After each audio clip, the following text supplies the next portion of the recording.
Chapter 155. This was a place with many crocodiles, and the marks Xiao Xian saw on the rocks by the pond should have been made by crocodiles. However, those frightening crocodiles lived together with the people of the tribe. They seemed to be very harmonious. What was more interesting was that Xiao Xian noticed the coldness in the eyes of the tribesmen when they looked at people. It was as if there was no emotion, only ferocious. Their vertical pupils were very similar to crocodiles. Were these people or crocodiles? Xiao Xian had never seen anyone other than the Yanjiao tribe. After coming to this world, he had only been moving around on the other side of the river, so he didn't know much about this world. Even though he had read the animal skin scrolls left behind by his ancestors, many of the records were not detailed, and he even had to rely on guessing. As for what the real world was like outside the tribe, Xiao Xian had to see it for himself. Cha-Cha didn't fly into the sky because Fu Shi said that the tribesmen were very vigilant against birds in the sky. So, before getting permission from the tribe, they shouldn't fly into the sky.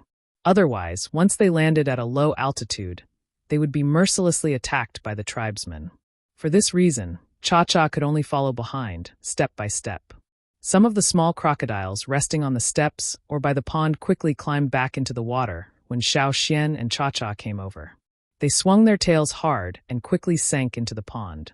Seeing Xiao Xian staring at the small crocodiles, Fu Shi said, "The treasure fish are very vigilant against outsiders. Fortunately, the big ones have already left, so there are only these small ones. Otherwise, you would be in more danger. Outsiders shouldn't wander around. If you want to go out, you must be accompanied by tribesmen. Otherwise, you will be easily attacked." Fu Shi told Xiao Xian about the things to pay attention to in the drumming tribe, including the temperament of the crocodiles. Listening to Fu Shi's explanation, Xiao Xian was relieved. Fortunately, these people weren't crocodiles. They were just living in harmony with crocodiles. They even called crocodiles treasure fish, which showed how important these crocodiles were to the tribesmen. Xiao Xian also warned Cha-Cha not to eat these little crocodiles as food. Otherwise, the people of the drumming tribe would come over and punish them. It might even lead to a fierce battle. Just like the people in the tribe, there were two types of crocodiles. One had yellowish-brown eyes, dark brown scales on its back, and a light yellow belly. The smaller crocodiles were slightly lighter in color, with some black spots or net-like patterns. Even the baby crocodiles had carapaces that extended from their backs to their tails. Some of them even had horns on their heads. Xiao Xian had never seen anything like that in his previous life. This kind of yellow-brown-eyed crocodile was very strong in its adult form. It had a violent temperament and was very aggressive. If an outsider walked around the tribe and encountered this kind of crocodile, they would be attacked by it. As for the other type of crocodile with dark brown eyes, its carapace was not so obvious, and it looked a little longer. Their tempers were gentler, and their eyes were less fierce. They looked just like the people in the tribe with dark brown eyes, and they looked more harmless. It seemed that this was the kind of tribe that worshipped animals. Xiao Xian remembered Fu Shi's words in his heart. Although the parents of these little crocodiles were not here, they would be back soon. In this unfamiliar place, he had to be careful. Otherwise, he wouldn't be able to return alive. Looking at these crocodiles, Xiao Xian thought of the move that Qinjia had used on him. Wasn't it similar to the crocodile's death roll? After entering the core area of the tribe, Fu Shi did not directly bring Xiao Xian to his home. Instead, he first went to the chief's place. Presumably, someone had already passed the news on the way. Outside the chief's house, there were a few people curiously looking at Xiao Xian and Cha-Cha. However, those pairs of eyes still looked cold, making Cha-Cha uncomfortably shake its wings. Several times it wanted to fly, but fortunately, Xiao Xian calmed it down. The chief of the drumming tribe, Fan Mu, was a strong middle-aged man. His eyes were also yellow-brown. When he looked at Xiao Xian, it was like a fierce beast in the forest staring at him. There was a sense of majesty and oppression. "Welcome to the drumming tribe." Fan Mu looked at Xiao Xian and said. There was no smile on Fan Mu's face. Of course, not smiling was also good. At least it was better than Fu Shi's emotionless smile. "Yanjiao tribe, Xiao Xian." Xiao Xian introduced himself. This was what Xiao Xian had asked the shaman before he left. After leaving the tribe, he would show up as Xiao Xian. "Its name is Cha-Cha, but my friend doesn't like to stand on the ground all the time. I hope you can allow it to fly for a while." Xiao Xian said. "Okay." Fan Mu signaled to the people beside him, telling them not to attack Cha-Cha, but at the same time, to keep an eye on it. After Cha-Cha flew into the sky, Xiao Xian stepped on the stairs and followed Fan Mu into the house. In the house, there was a man with dark brown eyes, who looked older than Fan Mu. "This is the shaman of our tribe," Fan Mu introduced. "Hello, I am Xiao Xian from the Yanjiao tribe. Welcome to the drumming tribe," the shaman of the drumming tribe said. There was a trace of a smile on his face, which made him feel more amiable. The same words, when spoken by the shaman in front of him, made him feel more comfortable than when spoken by Fan Mu. Moreover, when the shaman smiled, he didn't have that stiff and intimidating feeling. The shaman was very similar to the old faker.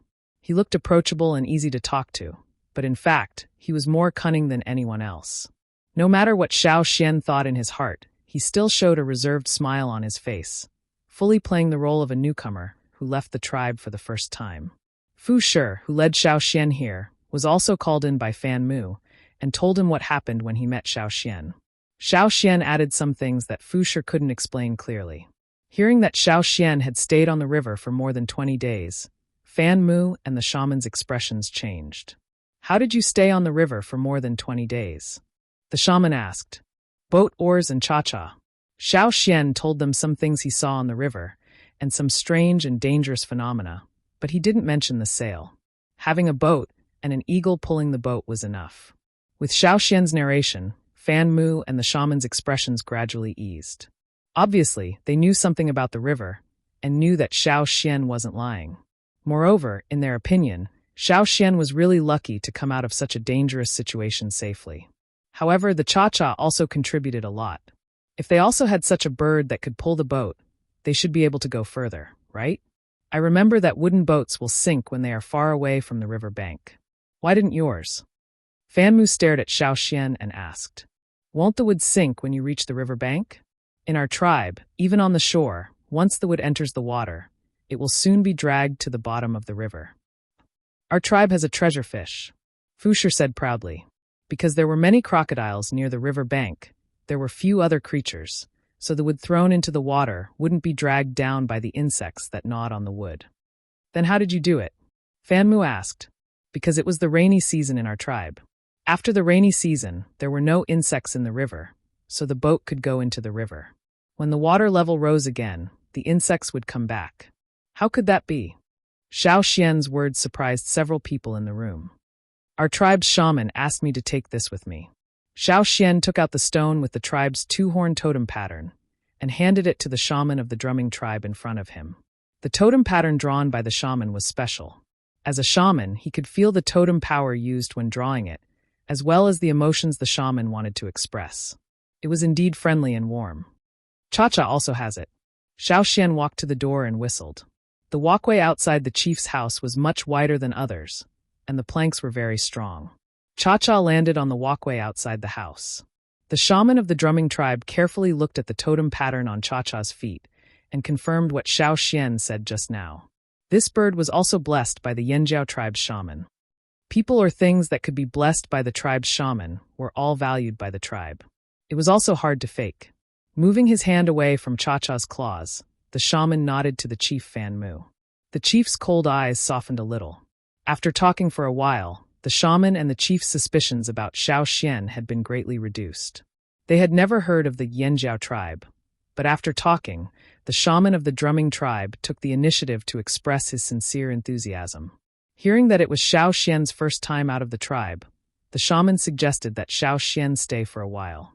After the Water Moon Festival, there will be people from the tribe going to other tribes to trade. You can go with them, the shaman said. The people next to him wanted to say something, but the shaman raised his hand to stop them. Then it settled. Fu Shi, Xiao Xian will stay with you for the time being, the chief said. The chief's words settled this matter. The others didn't say anything more, but they still looked at Xiao Xian with vigilance. Okay, Fu Shi replied. After leaving the chief's house, Fu Shi took Xiao Xian home. Generally, outsiders were taken care of by whoever brought them in. Besides, Xiao Xian had saved Qinjia's life, so Fu Shi and the others had to take good care of him. The sky gradually darkened, and the surroundings were damp with water vapor. The two moons in the sky kept the ground from being too dark. As the moons became rounder, even in the middle of the night, the surrounding scenery could be seen. Fu Shi's house was also built in the style of a fence, built next to a pool. When Xiao Xian arrived, a woman was waiting there. That was Fu Shi's wife, Ping. Next to Ping was Chun Jia, who was standing there obediently. His face was swollen, obviously he had been beaten up again. Ping also showed her enthusiasm, but when she smiled, it made people feel uncomfortable. Her eyes were the same as Fu Shi's and Chun Jia's, yellowish-brown. Xiao Xian, right? Thank you for saving my family's Chun Jia. After speaking, Ping carried down a large pile of things from a table outside the house. Everyone in the house hadn't eaten dinner yet. They had been waiting for Fu Shi and Xiao Xian. Since the two of them had returned, Ping also prepared a feast. Xiao Xian only saw a shadow flash in front of him, and a whole deer leg was placed in front of him. The deer leg had been roasted, but it wasn't cooked. When the meat was torn open, blood flowed out. He raised his head to look at the other three. This family of three, their mouths had doubled in size. They were holding the food and tearing it apart. When they bit, blood spilled out, splattering all over the table. Xiao Xian. Chapter 156. Xiao Xian only ate a little of the deer leg and gave the rest to Cha-Cha. Cha-Cha liked to eat raw meat. The deer should be of the same breed as the giant horned deer. Their meat tasted similar. After seeing the way the three of them ate, Xiao Xian had a new understanding of the people of this tribe.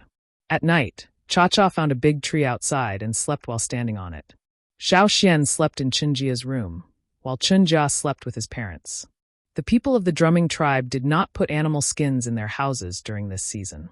They slept directly on wooden planks, and through the gaps between the planks, they could see the water below. There were small crocodiles swimming below, and the subtle movements in the pond could be clearly heard. The windows were open, and the moonlight shone in. The wind carried the smell of water vapor and mud. This was the first night Xiao Xian spent after leaving the tribe, and it was a very novel feeling. Just as he was thinking about today's events, and about the drumming tribe, which was not recorded in the ancestral scroll, Fu Shi came in. Fu Shi was holding a glowing object in his hand. It was like a small lamp, illuminating the small room. This is... Xiao Xian was very curious about the object in Fu Shi's hand. It was a fist-sized glowing crystal. Xiao Xian had never seen it before in the Yanjiao tribe. This is a water moon stone, produced by our tribe. Fu Shi handed the stone in his hand to Xiao Xian. Water moon stone was seen in the scroll, but it was not recorded in detail, only a name. It was cold to the touch. Xiao Xian felt the energy within the stone. It was similar to the energy of a fire seed. The totemic flame in his mind did not react, but the egg wrapped around the totemic flame flashed. A shape gradually formed inside the totemic flame. It was a brown crocodile, surrounded by a circle of white flames, giving people a cold feeling. This was the totem of the drumming tribe. There was no energy in the crystal that could be absorbed. When the crocodile totem in his mind disappeared, Xiao Xian looked at the crystal again and handed it back to Fu Shi. It's very bright and beautiful. Fu Shi was stunned. This was the first time he had encountered such a situation. Many people would reveal a look of fondness or greed after seeing the water moon stones. When a guest came to the tribe, the person in charge of receiving them would take out their own water moonstones. Not every tribe liked the night, so in order to be a good host, they would take out the biggest water moonstones they had in their collection. At the same time, this was also a good way to test people, which was something that the shaman had always advocated. But now, Xiao Xian's reaction was neither light nor heavy. Could it be that he didn't know the value of water moonstones? You don't like water moonstones? Our tribe's water moonstones are sold well. It's only this big, you can exchange it for a lot of things. Fu Shi exaggeratedly opened his arms and gestured. As someone who had seen electric lights, Xiao Xian did not have much interest in these glowing stones. What made him interested was that the shaman of the drumming tribe had mentioned the trade between tribes. Now that Fu Shi brought it up again, Xiao Xian seized the opportunity to ask. Trade, of course. We will take our water moonstones to other tribes and exchange them for other things. A small piece of water moonstone can be exchanged for a lot of things. Fu Shi told Xiao Xian about his tribe's most famous water moonstone. This kind of stone was indeed very popular with other tribes. It only needed a small piece to emit light. There was no need to light a fire. In the dark, one only needed one of these stones to see the surroundings. It was not afraid of being blown by the wind or flooded. Many people liked it, especially those who were afraid of high-temperature flames. This also reflected the value of the water moonstone. It was like a piece of gold. With it, the people of the drumming tribe could exchange for things they needed, such as good stones, precious herbs, pots, and so on. Every time they traded, they would bring some water moonstones out and exchange for a lot of things. Xiao Xian listened with great interest and asked a few questions from time to time. When it came to his tribe's specialties, Fu Shi was also in high spirits. He explained the production of water moonstones and how to trade them. This was not because Fu Shi was not vigilant, but because many tribes knew about the water moonstones. It was not an absolute secret. They talked until late at night. Xiao Xian let Fu Shi go back. As for the water moonstone, Xiao Xian also let him take it away. With such a bright stone, how could he sleep? If there was an accident, it would be hard to hide. The night was full of danger, but it was also a kind of cover. Other people's houses were dark, but this room was bright. Wasn't this an obvious target? Fu Shi did not know what Xiao Xian was thinking. He only thought that Xiao Xian was a good person. After returning to his room, he praised Xiao Xian to his wife. In return, the couple lectured Qinjia again. The next day, Xiao Xian ate a bloody breakfast and went out. The sun was already out. The small crocodiles in the pool climbed out to bask in the sun. In the pool in front of Qinjia's house, there were 3 small crocodiles. 2 had yellow-brown eyes and 1 had black-brown eyes. When Cha-Cha landed next to them, she even tried to scare them. The 3 small crocodiles were so scared that they ran back into the pool. Before they entered the pool, Xiao Xian heard their cries. Only the 2 yellow brown-eyed crocodiles were crying. The other black brown-eyed crocodile did not make a sound. In other words, its cries were different from other crocodiles. Normal people would not be able to hear it. Xiao Xian thought that all black brown-eyed crocodiles were like that. However, he found that the black brown-eyed crocodile in the pool next door made the same cries as other crocodiles. The crocodile in front of the pool was an exception. Because of this, Xiao Xian asked Qinjia, who was kicking water at the side. Qinjia was still a little awkward.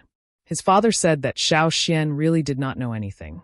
He also did not have much interest in the water moonstone. Moreover, the other party had saved him before. When he thought of his own actions, he felt embarrassed. "It can't cry," Qinjia said. "It can't cry." Yes, it couldn't cry when it was born. My mother said that it was mute and very pitiful. So every time, she gave it a lot of meat to eat, the best meat. When he was in the tribe, Xiao Xian could hear the cries of night swallow. Other than high-level totemic warriors, no one else could hear it. Now, Xiao Xian could also hear its cries, but Qinjia could not. Fu Shi and Ping were both intermediate-level totemic warriors. It could be seen from their eyes. Compared to Qinjia's eyes, their eyes were more yellow. This was a characteristic of the drumming tribe. Beginner and intermediate-level totemic warriors could not hear it, but it was unknown if higher-level totemic warriors could hear it. After Cha-Cha left the pool, the black brown-eyed crocodile climbed out of the pool and continued to bask in the sun. At this time, someone ran over. "Qinjia, where's your father?" The person asked. "In the house." "Fu Shi, come out quickly." The person shouted. "What's wrong?" Fu Shi walked out and asked. "Go over, the chief has something to say." Seeing the other party's dignified expression, Fu Shi knew that the matter was quite serious. He did not hesitate and hurriedly left. Before leaving, he warned Qinjia, "Don't run around. If you run again, I'll beat you to death."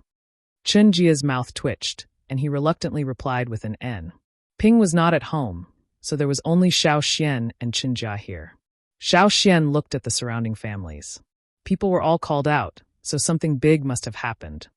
"What happened in your tribe?" Xiao Xian asked. "I don't know, it's probably about the water moonstones." Qinjia said. Thinking about what Fu Shi said last night, Xiao Xian said, "You mean there might have been thieves who stole the water moonstones?"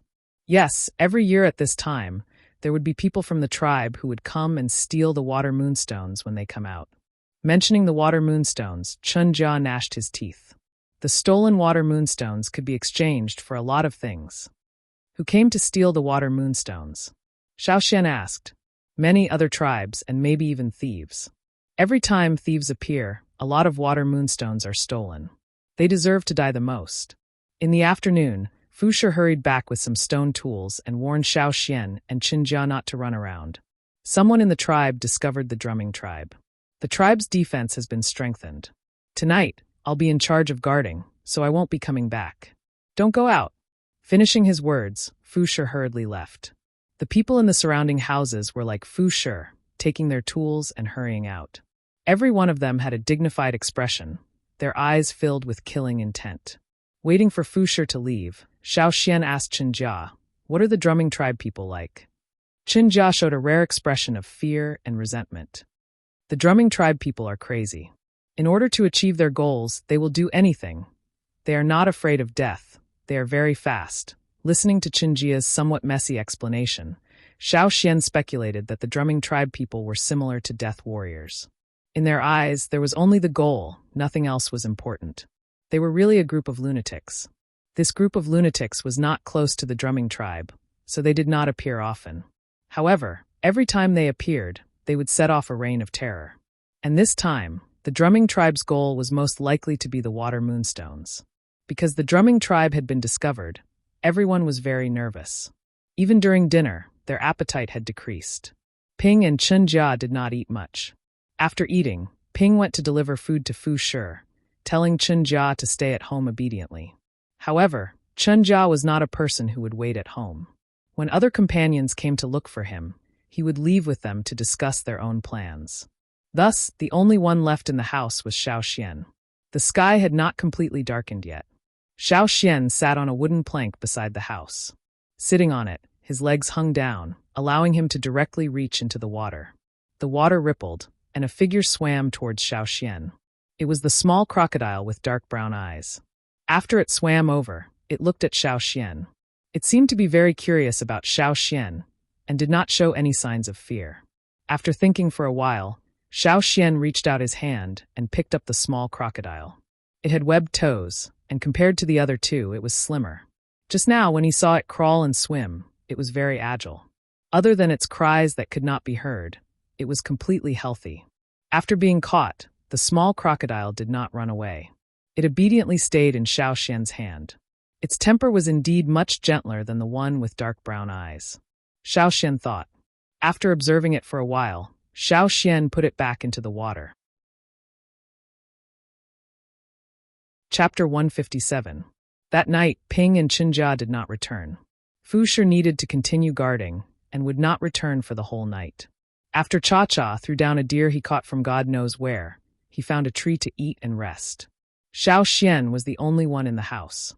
Xiao Xian could not walk around. Now that the drumming tribe was in a tense period, as an outsider, Xiao Xian could not run around and attract suspicion. As a newcomer, it was better to make a good impression. If there was a day when the Yanjiao tribesmen could smoothly cross over from the other side of the river, they would inevitably greet the drumming tribesmen. Xiao Xian crossed his legs and rested on the wooden planks in the room. As Xiao Xian swayed his legs, the wooden planks below him creaked slightly. As he was thinking, Xiao Xian heard a few humming sounds coming from outside. It sounded like someone was pinching their nose. These sounds were not made by humans, but by the small crocodiles. Listening to the sounds, it came from the pond where Chen Jia's family lived. It was just that it was not near the house. After a few short cries, the cries came to an abrupt end, but very quickly, more cries came out. Only the cries after that were different from the ones before. The one who made the last sound was the brown-eyed small crocodile that was thought to be mute. The surrounding small crocodiles did not often cry out. They only cried out when they felt threatened or when they felt danger. For example, the 3 small crocodiles that Cha-Cha had teased that day had all cried out. The tribesmen said that these small crocodiles were very sensitive to likes and dislikes. Even if you smiled and looked very kind, if you had bad intentions, these small crocodiles would still avoid you or directly bite you. At this time, what exactly did the 3 small crocodiles in the pond encounter that caused them to cry out like that? The sounds outside continued. Xiao Xian got up and looked outside. He did not see anything out of the ordinary, but somewhere in the pond, the cries continued. The other tribesmen should not be able to hear its cries. If other small crocodiles continued to cry out like this, someone would have already come to check on the situation. After thinking for a while, Xiao Xian walked out of the house and headed towards the source of the cries. On the side of the pond, not far from Chen Jia's house, 2 small crocodiles lay motionless in the grass. There was the smell of blood. Xiao Xian squatted down and used his hands to push the 2 small crocodiles over. Their light-colored abdomens show obvious traces of blood, as if they had been split in half. They were killed with a single blow from a sharp weapon. The roar just now, it should be these two small crocodiles. After a few cries, it suddenly stopped. It was at that time that they encountered the killer. The two little crocodiles died in the same way. They were killed in a single blow. They were extremely fast and almost didn't make a sound. He was flipping one of the crocodiles open when he heard hurried footsteps, followed by an angry roar. What did you do to them? It was a 15 or 16-year-old girl with tawny eyes. Thinking of this kind of person's impatience and temper, Xiao Xian was about to explain, but when she saw the crocodiles lying on the ground, she exploded. You're looking for death. She seemed to have gone crazy, not giving Xiao Xian a chance to explain. Even if Xiao Xian spoke, she would not listen. The totem patterns on her body appeared, and she exerted strength in her legs, increasing her speed in an instant. Her whole body flew through the air towards Xiao Xian. As she pounced, her entire hand doubled in size, turning into a claw. Combined with the totem patterns on her hand, it looked as if it was covered with a layer of scales. Her fingertips also emitted a crisp sound. Like a ruthless beast, she mercilessly clawed at Xiao Xian. If he did not dodge, this slender hand would latch onto Xiao Xian's arm. Then, like a crocodile biting onto its prey, she would twist and tear his arm off. In the face of such a vicious attack, Xiao Xian reached out and grabbed her wrist before she could grab his arm. However, he did not stop. Instead, he took the opportunity to pull her to the side of the pool. Splash! She was flung into the pond. The surrounding people had already heard the commotion and came out. Under such a tense situation, with roars and the sound of someone falling into the water, it would be strange if they did not notice. The surrounding families, regardless of gender, ran out with tools and surrounded Xiao Xian. The children were not allowed to come out. They only stuck their heads out of their windows or doors to look over. On the grass beside the pond, the two dead crocodiles were very conspicuous. The people of the drumming tribe had always paid attention to crocodiles, so the two crocodiles next to them attracted their attention even more. Originally, they thought it was just a quarrel between two parties, but after seeing the two dead crocodiles, the people who surrounded them became angry. For Xiao Xian, an outsider, the surrounding families had always been on guard against him. They did not allow their children to come in contact with Xiao Xian. There were several times when their children were curious about the eagle and wanted to go over to take a look, but the adults made up stories to scare them. Now, with this scene in front of them, it was needless to say. I didn't kill them, Xiao Xian said. If it wasn't you, who else could it be? It must be him. Ban Ling saw it just now. The surrounding people shouted. They looked at Xiao Xian fiercely. Just as they were about to attack, they heard a shout from behind. Stop! Hearing this voice, the person who was about to attack immediately halted his movements and turned to look behind him. There were two people who came over. Xiao Xian recognized one of them. It was Chun, the wife of Fan Mu. She was also the one who had shouted for them to stop. As for the young man standing next to her, Xiao Xian did not recognize him. However, the young man had dark brown eyes and gave people the impression that he was calmer. At first glance, he seemed more harmless than the others. But Xiao Xian's intuition told him that this person was more difficult to deal with. What happened? Chun walked over and asked. He killed two small treasured fish. Yes, he even attacked Ban Ling. I already said that outsiders don't have good intentions. We should have kicked him out long ago. The surrounding people began to talk at once, telling him everything that had happened. After listening, Chun did not immediately ask Xiao Xian. Instead, she walked over and picked up the two dead crocodiles. Xiao Xian could feel that Chun's hands were trembling as she held the two crocodiles. She was trying her best to control her emotions. She also had dark brown eyes, but she wasn't as reckless as the others. After looking at the wounds on the crocodiles, Chun asked Xiao Xian, "What do you say?" "I didn't kill them. I just came over and saw that there was something wrong with them. I turned them over and found that they were already dead. When I picked them up to take a look, she came over." Xiao Xian pointed at the person walking out of the pool. "Ban Ling, did you really see him kill the small treasured fish?" Chun stared at the person walking out of the pool and asked in a deep voice. Ban Ling had just been thrown into the water and was still in a sorry state. When asked, she didn't have time to tidy up her hair and said, "I saw him holding the small treasured fish in his hand." In other words, you didn't see Xiao Xian kill the small treasured fish? Chun's tone was not very good, and the surrounding people could hear it. Moreover, after Chun took the two crocodiles, Many people saw the wounds on the crocodiles.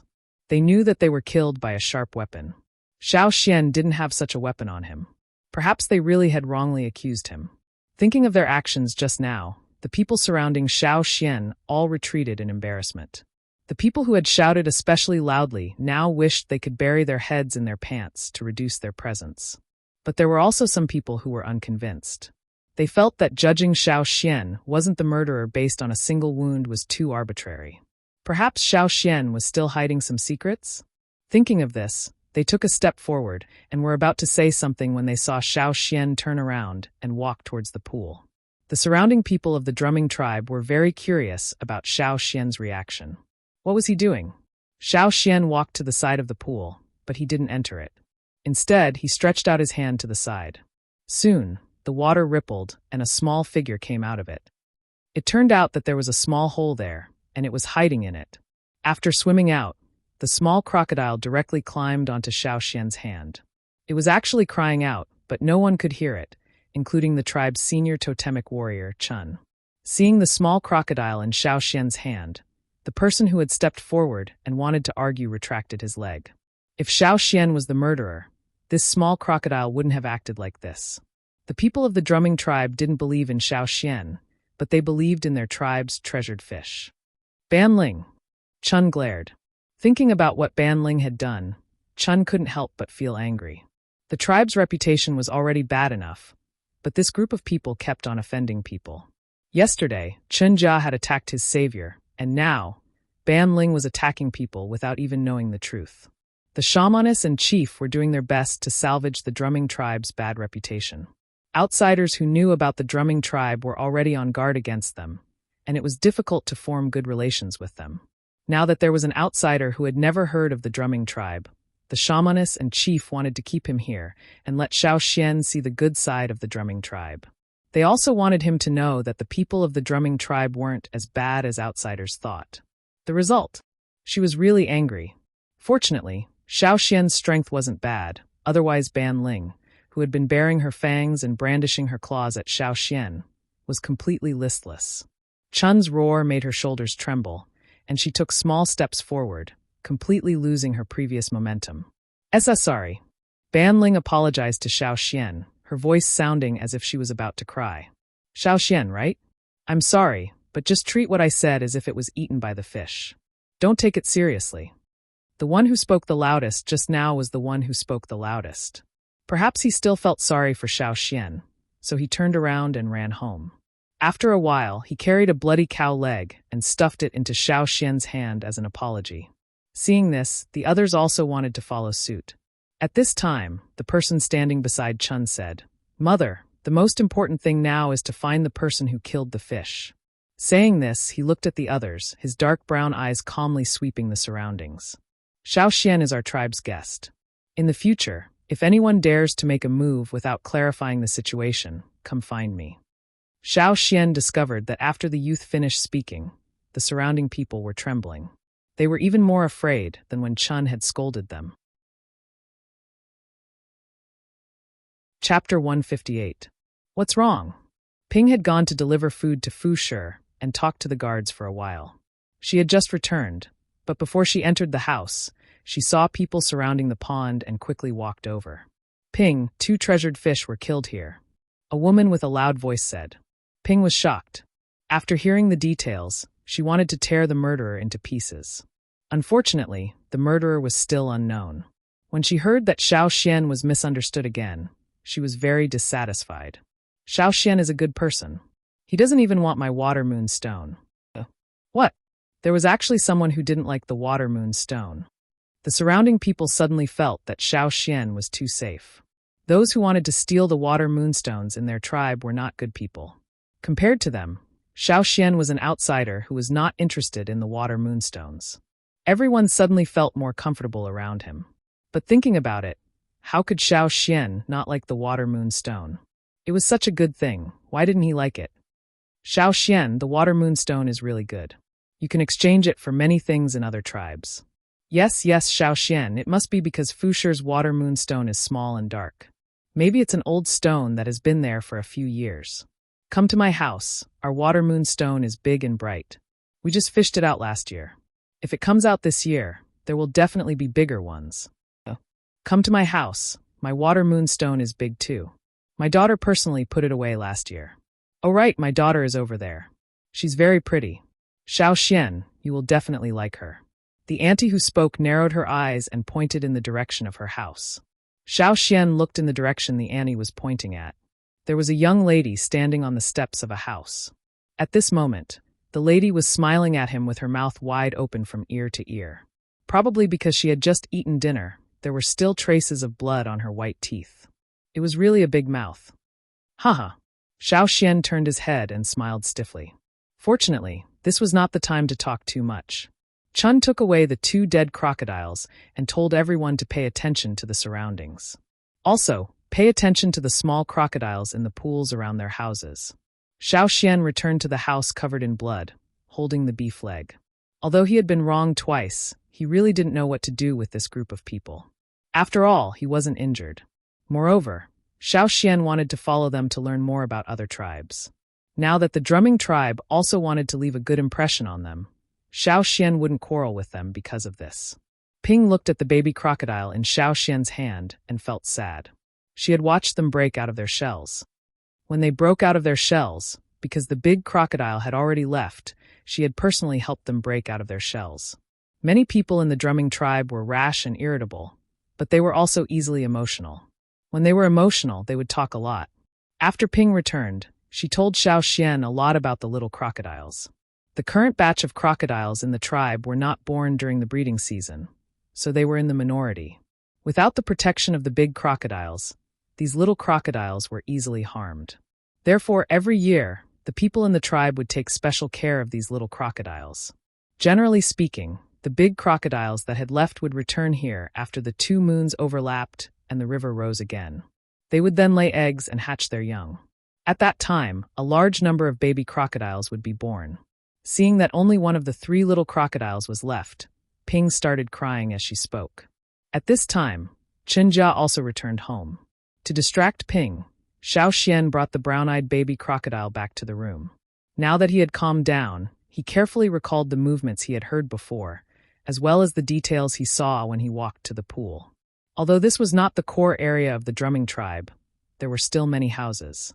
Other than the people guarding outside, how could there be people walking around outside? How could a fearsome beast sneak in from outside without a sound? If it was not done by an internal member, then the person who killed the 2 little crocodiles was too capable. The little crocodile that Xiao Xian brought back was still crying out. It was probably scared stiff and did not want to return to the pool. Instead, it kept following Xiao Xian. The 3 little crocodiles were from the same nest and often moved together. Even if they were separated, they would not be too far apart. The people in the tribe said that these little crocodiles were very sensitive to people's likes and dislikes. Perhaps they discovered that person, which was why they cried out. They were also killed because of their cries, because if they were allowed to cry out, it would attract other people's attention. Now, the crocodile that could cry out was dead, and the mute in front of him saved its life. After comforting his mother, Chun Jia was beaten up again. He came to Xiao Xian and asked, "When you went over, you only saw the little fish that was killed. Did you really not see anyone?" Xiao Xian raised his head and looked at Chun Jia. This child had been beaten up because he ran around at night, but this injury was nothing to them. "I didn't see any strangers," Xiao Xian said. Although he was not familiar with the surrounding families, he had seen them once and had an impression of them. At that time, he did not see anyone else around, and before that, he did not notice any strangers around. Not necessarily strangers. For example, someone familiar? Chun Jia was somewhat conflicted. He was not good at hiding his thoughts, and his expression told Xiao Xian what this child was thinking. As an outsider, Xiao Xian would not easily talk about the matters of the drumming tribe. Instead, he asked, "Yesterday, who pushed you down the river?" Chun Jia raised his head in surprise. "How do you know I was pushed?"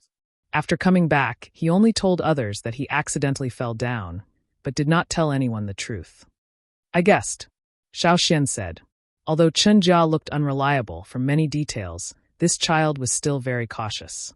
It was impossible for him to know that there was danger at the river bank and still go there. Perhaps the drumming tribe's chief and shaman also knew, but they did not interrogate Chun Jia. They might even know more. Those two were not simple-minded people. After hiding the secret in his heart for 2 days, Chen Jia felt that he could not hold it in any longer. However, he did not dare to tell the others in the tribe. Just now, when he was outside, he tried to ask his friends about it. Their reactions were very strong, and they felt that it was definitely not someone from the tribe who did it. So, you think there is a mole? Xiao Xian asked. What is a mole? It means that the person who did this is someone who is hiding in the tribe. Yes. Since they all said that Xiao Xian was a good person, then he should be able to tell, right? Chen Jia thought to himself. That day, when I sneaked out to play, I saw some people walking towards the river bank, so I followed them. There were other people there. I heard them talking, but I did not hear what they were saying. After they left, when I walked to the river bank, I was pushed by someone. Chen Jia told Xiao Xian about what happened that day. What did that person look like? I don't remember. Chen Jia bit his hand, feeling very conflicted. He really tried very hard to think, but he just could not remember. He always felt that the person's face was blurry, but looking at the figure, he really did look like someone from the tribe. If not, he would not have kept this a secret. He really could not remember what that person looked like. Xiao Xian patted Chen Jia's shoulder.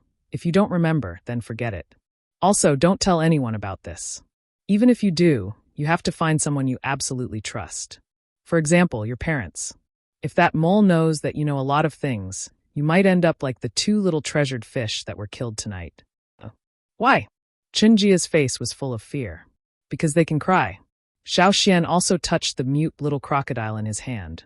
But it can't, so it survived. Chen Jia was not too stupid. After thinking for a while, he understood Xiao Xian's meaning. With a pale face he said, I'll go find mother first. Regardless of whether the truth was as Xiao Xian imagined, at least by scaring Chen Jia would not run around alone.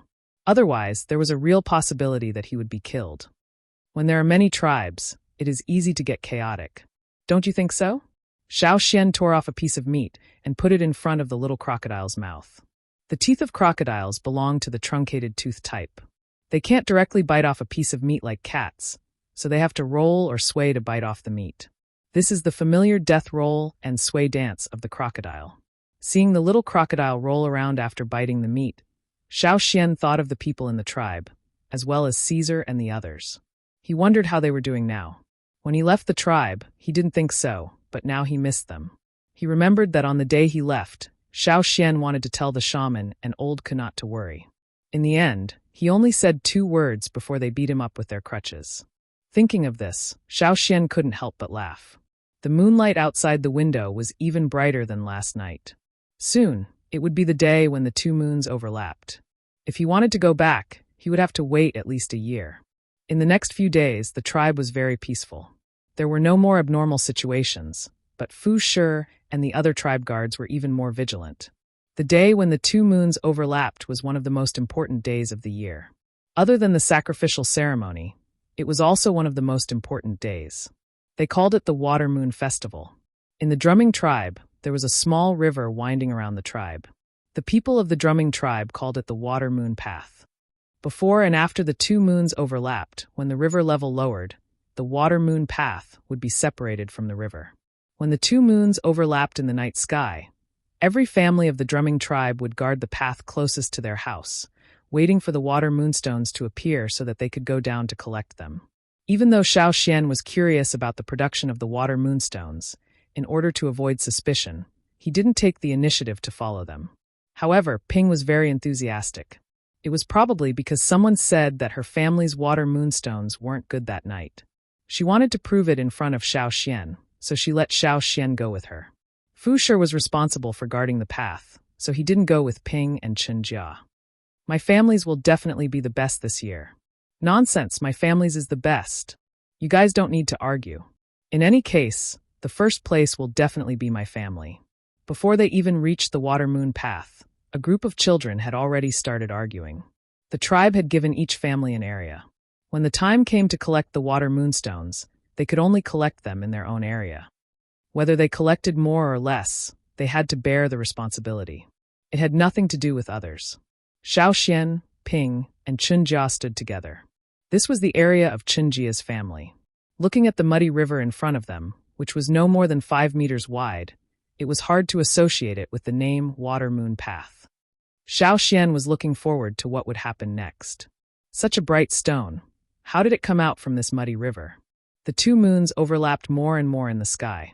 Xiao Xian suddenly heard a dense and small sound, as if iron powder was being forcefully attracted by a magnetic force. The muddy river in front of them was becoming clearer and clearer at a speed visible to the naked eye.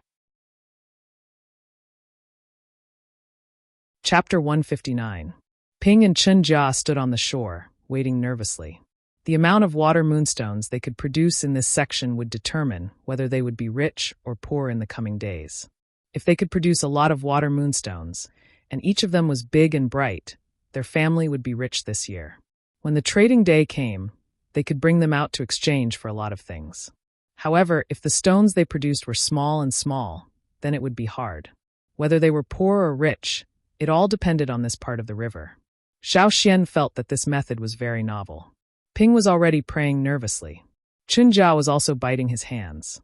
He liked to bite his hands when he was nervous. The muddy river water became clearer and clearer. In less than 10 minutes, it had already become translucent. There was even light emitting from the bottom of the river. It was even more eye-catching than the moon in the sky. The muddy river gradually became clear. At the bottom of the river, they could see some things emitting light. Those were the water moonstones. The white light passed through the river and reflected in the eyes of the people on the shore. Ha ha ha ha ha. Some people laughed wildly. Their part of the river was especially bright. This meant that there would be more water moonstones produced there. Some people were happy, while others were worried. Some parts of the river were dimmer than others. There were a lot less water moonstones there. Ha ha ha. Chen Jia also laughed arrogantly. Their part of the river was brighter than the other two families. He laughed and made a gesture to the other two families, showing off. Ping knelt by the river bank, watching the white light at the bottom of the river get brighter and brighter. She was so excited that no one knew what she was mumbling. The surrounding families looked at Chen Jia and his mother with envy and jealousy. But there was nothing they could do. Whether it was more or less, they had already determined it. Even if they were jealous, they couldn't snatch it. They could only comfort themselves that maybe next year, their family would become like that. Xiao Xian felt the power of the fire seed. The fire seed of the drumming tribe? What kind of fire seed was this tribe that lived in the puddles and rivers? In the Yanjiao tribe, the shaman was able to connect the fire seed's power to the houses at the top of the mountain. That was why the houses at the top of the mountain were always warm during the winter. And here, the production of these water moonstones seemed to be closely related to the fire seed of the drumming tribe. No wonder Fu Shi said that this was their drumming tribe's specialty. The power of the fire seed was special. After Ping prayed and expressed her gratitude, she turned to Chen Jia, who was already itching to give it a try, and said, "Enter the water." "All right." Chen Jia flung off the beast's skin coat on his body, covering his entire body with totem patterns, and jumped into the clear and bright river. Many children from other families were like Chen Jia, impatiently jumping into the water to fish for the water moonstones. Xiao Xian noticed that when the children were swimming, their legs weren't alternately kicking the water. Instead, they were swaying left and right. Their bones seemed to have been softened. The totemic patterns covered their bodies like scales. At first glance, it looked like the powerful tail of a crocodile that was swaying in the water. The people of the drumming tribe were good swimmers. Even if they were underwater, they could stay underwater for a long time. Therefore, the work of digging the water moonstones from the bottom of the river was extremely simple for them. As the first stone dug out this year, they had to choose a big one. The people of the drumming tribe believed that a good start would lead to better results. Perhaps there would be more stones as big as this one dug out later. Therefore, the first stone had to be chosen well. Chen Jia swam back and forth at the bottom of the river. Finally, he chose a spot and dug out a very big and bright water moonstone. He didn't swim upstream, but turned around and threw it towards the river bank. The water moonstone that was thrown out of the water was accurately caught by Ping. She wiped the water off the stone and looked at it excitedly. She was so happy that she couldn't close her mouth, and the smile on her face grew wider and wider. After looking at it for a while, Ping didn't put it into the basket at the side. Instead, she handed it to Xiao Xian. "Xiao Xian, look. This is the stone my family produced this year. Isn't it big? Isn't it bright? You can definitely exchange it for many good things." Xiao Xian took it. It was cool to the touch, but it was much brighter than the one Fu Shi showed him that night. This was because it was newly produced. However, Xiao Xian still couldn't absorb any energy from it. He could only feel that this stone was related to the drumming tribe's fire seed and totem.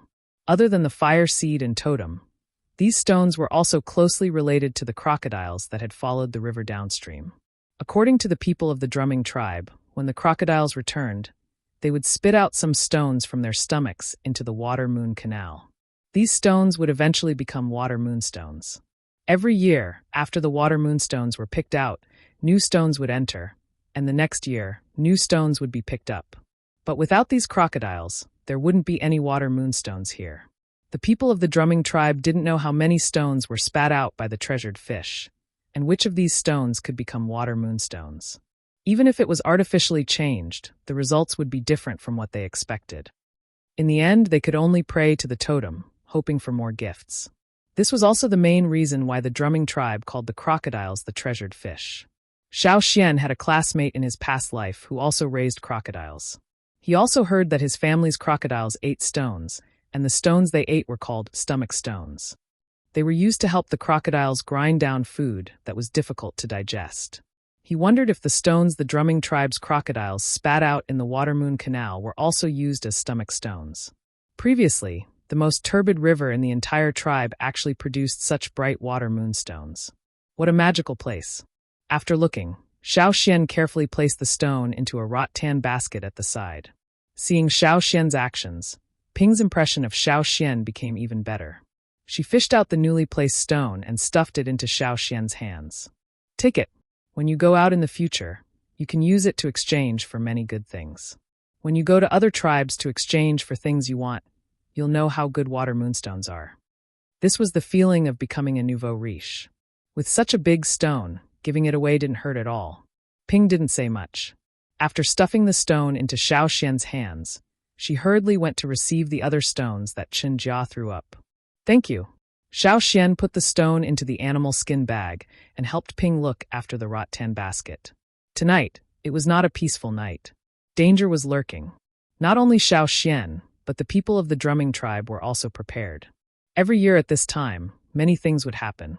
They were already used to it and were ready to fight at any time. That was why they let their children fish for stones, while the adults at home were always vigilant of their surroundings. Once they found anything unusual, they would join in the battle. Not far from the Water-Moon Canal, Fu Shi and his companions were vigilantly watching their surroundings. However, they also wanted to know the situation at the Water-Moon Canal. They didn't know how their own family's situation was this year. I feel that my family will definitely have a lot this year, Fu Shi said. My family definitely won't have less than yours. The people beside Fu Shi were not convinced. I don't expect it to be the most, as long as it's not too little. Another person whispered. Useless. Sai, even if I wanted to, I couldn't decide. So I don't have much hope. As they were talking, the people who came to investigate the situation at the Water-Moon Canal came over. Fu Shi, your family is rich this year. That part of your house is the brightest. The man said while panting. Uh-huh. Fu Shi was so excited that he couldn't wait to jump a few rounds. This is great. And when the time comes to trade, I'll get more good things. I'll get a few beautiful clothes for Ping and a few better stone tools for Chen Jia. These people were like Fu Shi. Although their family didn't have as much as Fu Shi's family this year, it was still quite a lot. When the time comes to trade, what should they get? Just as they were thinking, Fu Shi's face froze. The muscles under his skin suddenly swelled, causing his already sturdy body to become even thicker. Black totem patterns covered his entire body like sturdy scales.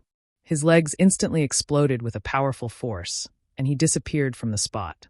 In one step, he caught up with the person who wanted to rush over. Fu Shi's swollen arms were instantly raised high. His arms were covered with totem patterns, and every muscle was filled with power. His skin became even tighter under the expansion of his muscles.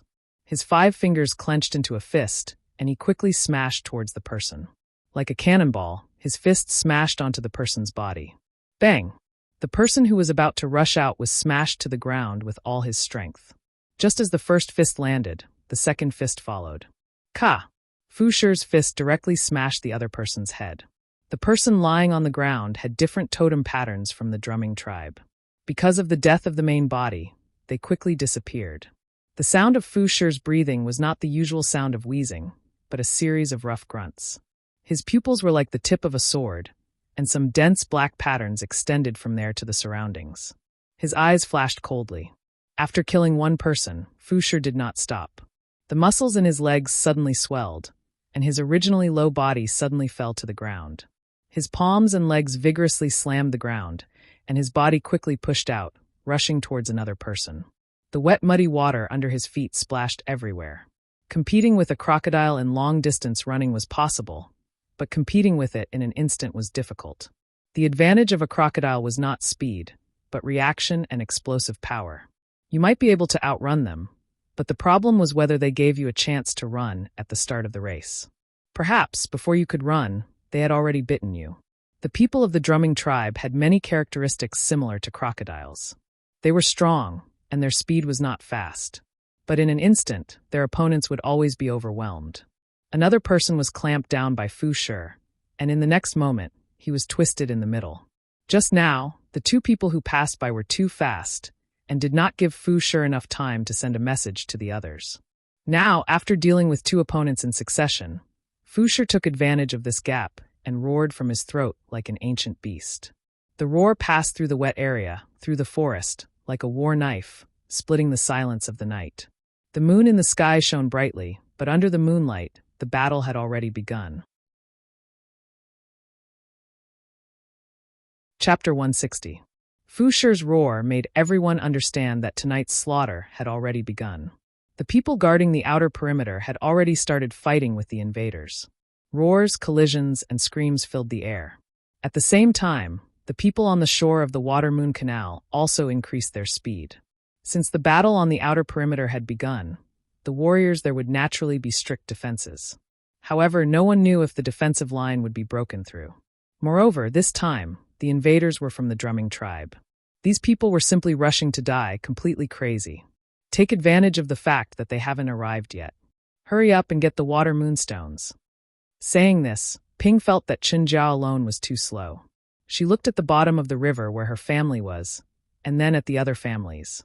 The other families had already sent people to help, but her family only had Chenjiao alone. This year, their family had more water moonstones than the others. If this continued, they would definitely take longer to fish. This was not good. Once time passed, the water moonstones would become darker and darker, until they became ordinary stones. So they had to speed up. Looking at Xiao Xian beside her, Ping said, "Xiao Xian, I'll go down with Chinjia to fish for the water moonstones. When the time comes, we'll throw them up. You stay here and catch them." "Okay, no problem." Ping jumped into the water and quickly swam to the bottom of the river, digging for the water moonstones with Chinjia. Some of the water moonstones on the surface of the river had already been thrown ashore by Chinjia, leaving behind some that were partially buried in the mud. Xiao Xian placed the stones thrown by Ping and Chinjia into the rattan basket. Because of the water moonstones inside, the rattan basket emitted a bright white light. However, because the rattan basket was surrounded by a layer of animal skin, the light only shone from the top of the rattan basket, not from the bottom of the basket. Catching the water moonstones thrown ashore and placing them into the rattan basket, Xiao Xian also paid attention to the sounds of fighting in the distance. There seemed to be quite a few people coming. However, because of the robbing and theft of the water moonstones every year, the drumming tribe was well prepared. There shouldn't be any big problems. As the water moonstones were fished out one by one, the light in the water moon canal became darker and darker. About half an hour later, there was basically no light left in the canal. On the shore, there were rattan baskets emitting light. But now, no one was happy because of the water moon stones that they had fished out. Instead, they were very worried. "Looks like we won't be able to defend against it," an older man said. "Someone will always come. Fortunately, we've already fished out the water moon stones. Otherwise, they would have taken advantage of us again," a woman said fiercely. Similar things had happened in the past. The guards at the outer layer might not be able to stop all the intruders, and some of the people who rushed into the tribe would steal the water moonstones that had not been fished out from the water moon channel. The totem patterns on the body of the elder who had spoken earlier appeared. He jumped into the water and swam to the other side of the channel. He lowered his body slightly. He waited for a moment. Then he took a step forward. His legs instantly exploded with power, leaving deep footprints on the ground. His body suddenly soared into the sky and rushed out like lightning. The wide animal skin clothes on his body fluttered because of the change in the airflow. A figure quickly came out from the forest. Before he could react, he was hit by a punch, and the bones in his chest cracked. The person who hadn't died was still struggling. But in the next moment, a large hand with sharp claws pressed down on his heart. Pucci. The hand directly penetrated and crushed the intruder's heart. From the moment the elder moved to the moment he killed the intruder, everything happened in a very short time. Although it looked like a simple fight, it was in fact not so. Xiao Xian realized that after killing the intruder, the elder was panting heavily. If they couldn't kill the intruder in an instant, the longer the battle dragged on, the more disadvantageous it would be for them. Other than the moment they started to charge, their speed was slower than the intruder's. If the intruder successfully stole the water moon stone and escaped, the people here might not be able to catch up to him. Someone came so quickly? Ping looked worried. In the past few years, there were people who could rush here at this time. But this year, the tribe had made a lot of preparations. There were also many barriers set up outside. Originally, they thought that they could delay for a little longer to give the water moon channel more time to prepare and settle down. But now, it seemed that things were worse than they thought. Quickly let the children take the water moon stones back, the elder said. Actually, even if he didn't say it, the others could also guess the current situation. Putting the last water moon stone into the rattan basket, Ping wrapped the animal skin around the basket and tied it with a straw rope. The originally dazzling white light was completely blocked. Passing the rattan basket to Qinjia, Ping said, "Quickly take the water moon stones back." Qinjia didn't say anything more. This kind of thing he had encountered many times since he was young. Mother. Carrying the rattan basket and walking a few steps, Qinjia looked back at Ping and shouted, "Go back. Be smart. You must hide well." Ping exhorted. The surrounding families were in the same situation. They let the children take the water moon stones back, while the adults stood guard here. Ping and the surrounding families were the same. The adults, no matter male or female, would all stand guard here. With the water moon channel as the boundary, this was the second line of defense. After this, it would be the tribe's residence. "I'll stay here to help you," Xiao Xian said. "No, Xiao Xian, you take Qinjia and the others back. You must be careful to hide well. There will definitely be many people from the drumming tribe coming this time. They won't let go of any opportunity. If someone rushes into the tribe, whether it's the water moon stones or the children, it will be hard to escape. Even if the water moon stones are stolen, don't fight with them. There will be people in the tribe to help. As long as you hide well and wait for the rest of the tribe, it will be fine." With Xiao Xian here, she felt more at ease. Qinjia, this brat, was disobedient and liked to run around. If there was no one watching over him, she would feel uneasy. When this matter was over, she would give more water moon stones to Xiao Xian as thanks. After these few days, Ping felt that Xiao Xian should be a reliable person. Xiao Xian thought for a while and nodded. "Okay, I'll go back with Qinjia." The surrounding people and Ping lived very close to each other, so the children of several families went back together. Xiao Xian went with them. Carrying a large basket of water moon stones, the group of children's feet were not slow. They were probably used to this kind of thing and did not panic. After returning to their homes, they all went back to their own homes. The place where the water moon stones were hidden was actually in the water.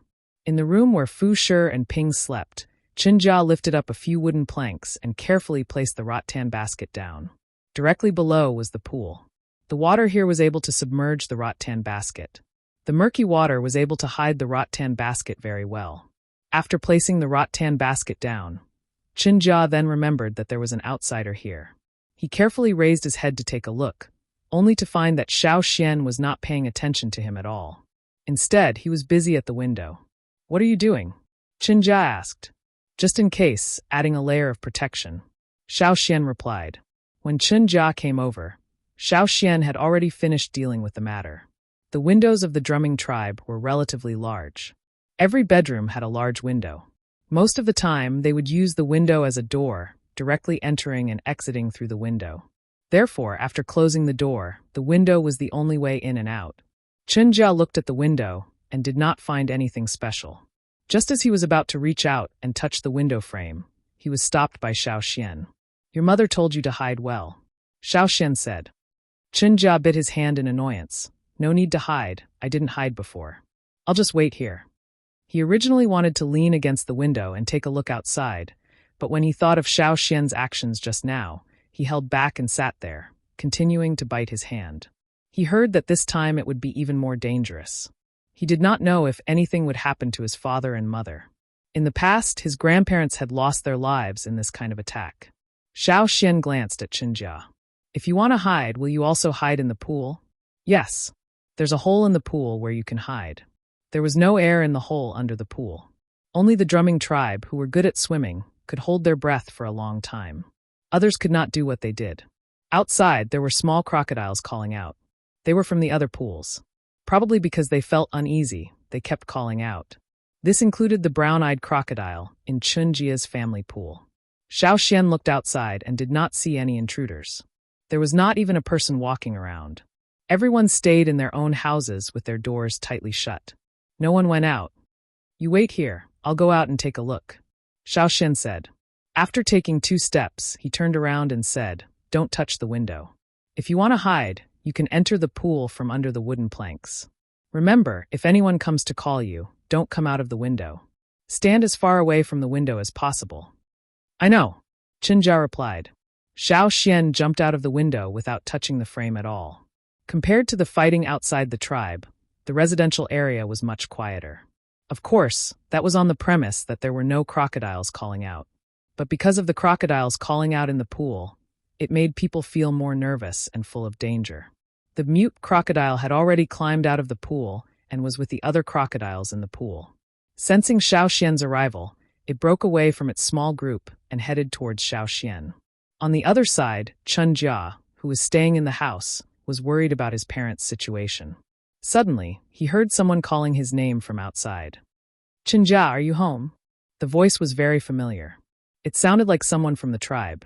At the same time, there was the sound of footsteps coming up the stairs. The wooden planks creaked as they approached step by step. Who is it? Chen Jia wanted to jump out of the window to take a look, but he remembered Xiao Xian's instructions before he left. He stopped and stood 2 steps away from the window, looking out. A figure heard Chen Jia's voice and walked to the window, looking into the room. It was dressed like a tribesman. His face looked familiar. It was one of the tribe's patrolling warriors. But Chen Jia had a strange feeling.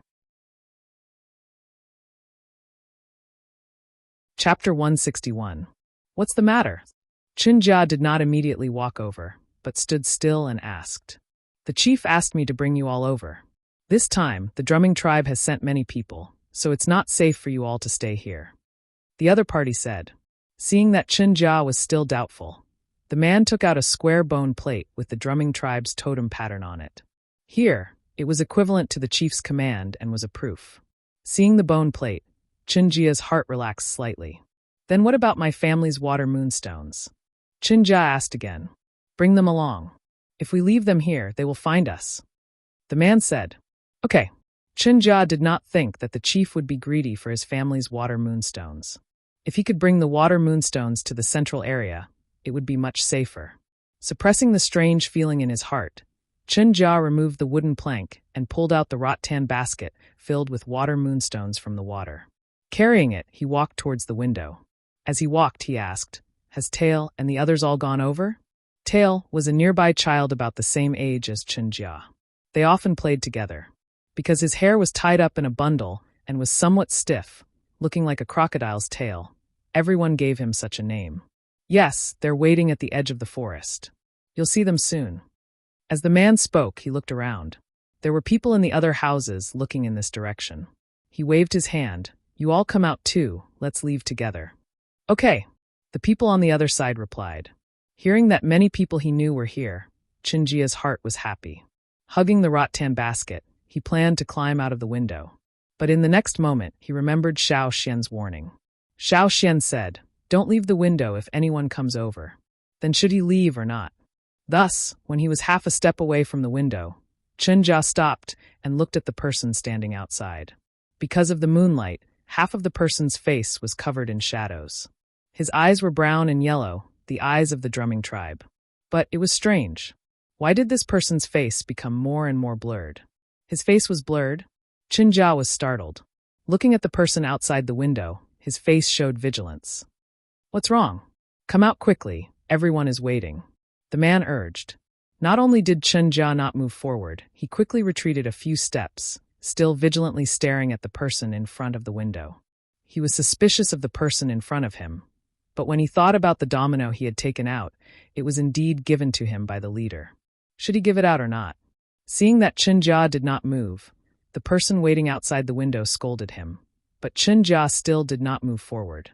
His face was still filled with hesitation as he held onto the rattan basket tightly, as if he was guarding against a thief. After a few words of reprimand to no avail, the man lost his patience. Murderous intent flashed in his eyes as he raised his foot, intending to enter. The moment the other party looked at him, Chinjia felt as if he had returned to the day when he was pushed into the river. It's him.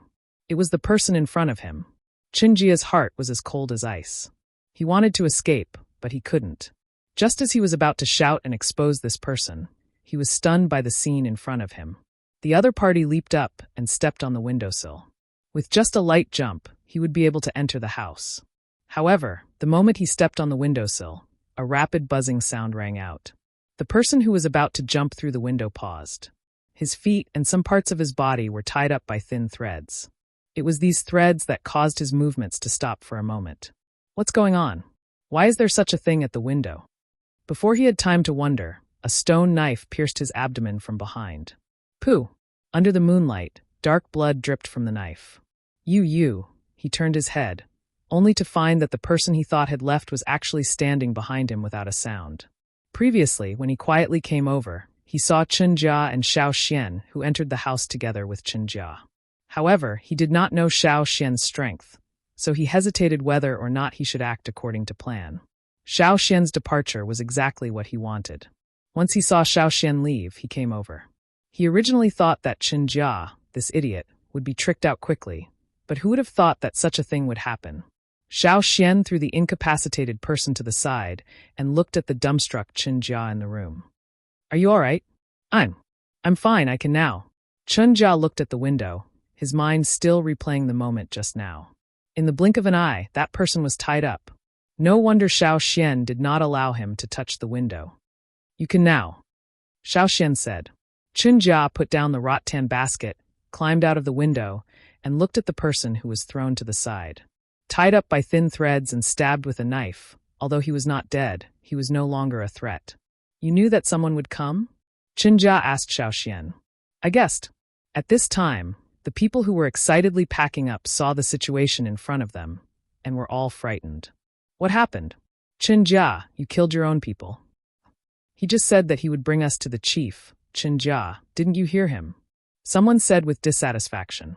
He's a traitor. He betrayed the drumming tribe. Chinjia said loudly. He's not. A voice came from not far away. Xiao Xian had already sensed that someone was approaching, but after discovering the identity of the other party, he did not make a sound. Qingyi? Chinjia looked at the person walking over. Qingyi was the youth who was with Xiao Xian that day when he was mistakenly thought to have killed the crocodile. He was the chief's son and had a high position in the drumming tribe. Xiao Xian also found that many people in the drumming tribe were very afraid of Qingyi. You said he's not a traitor and did not betray the drumming tribe? How is that possible? I was pushed into the river by him that day.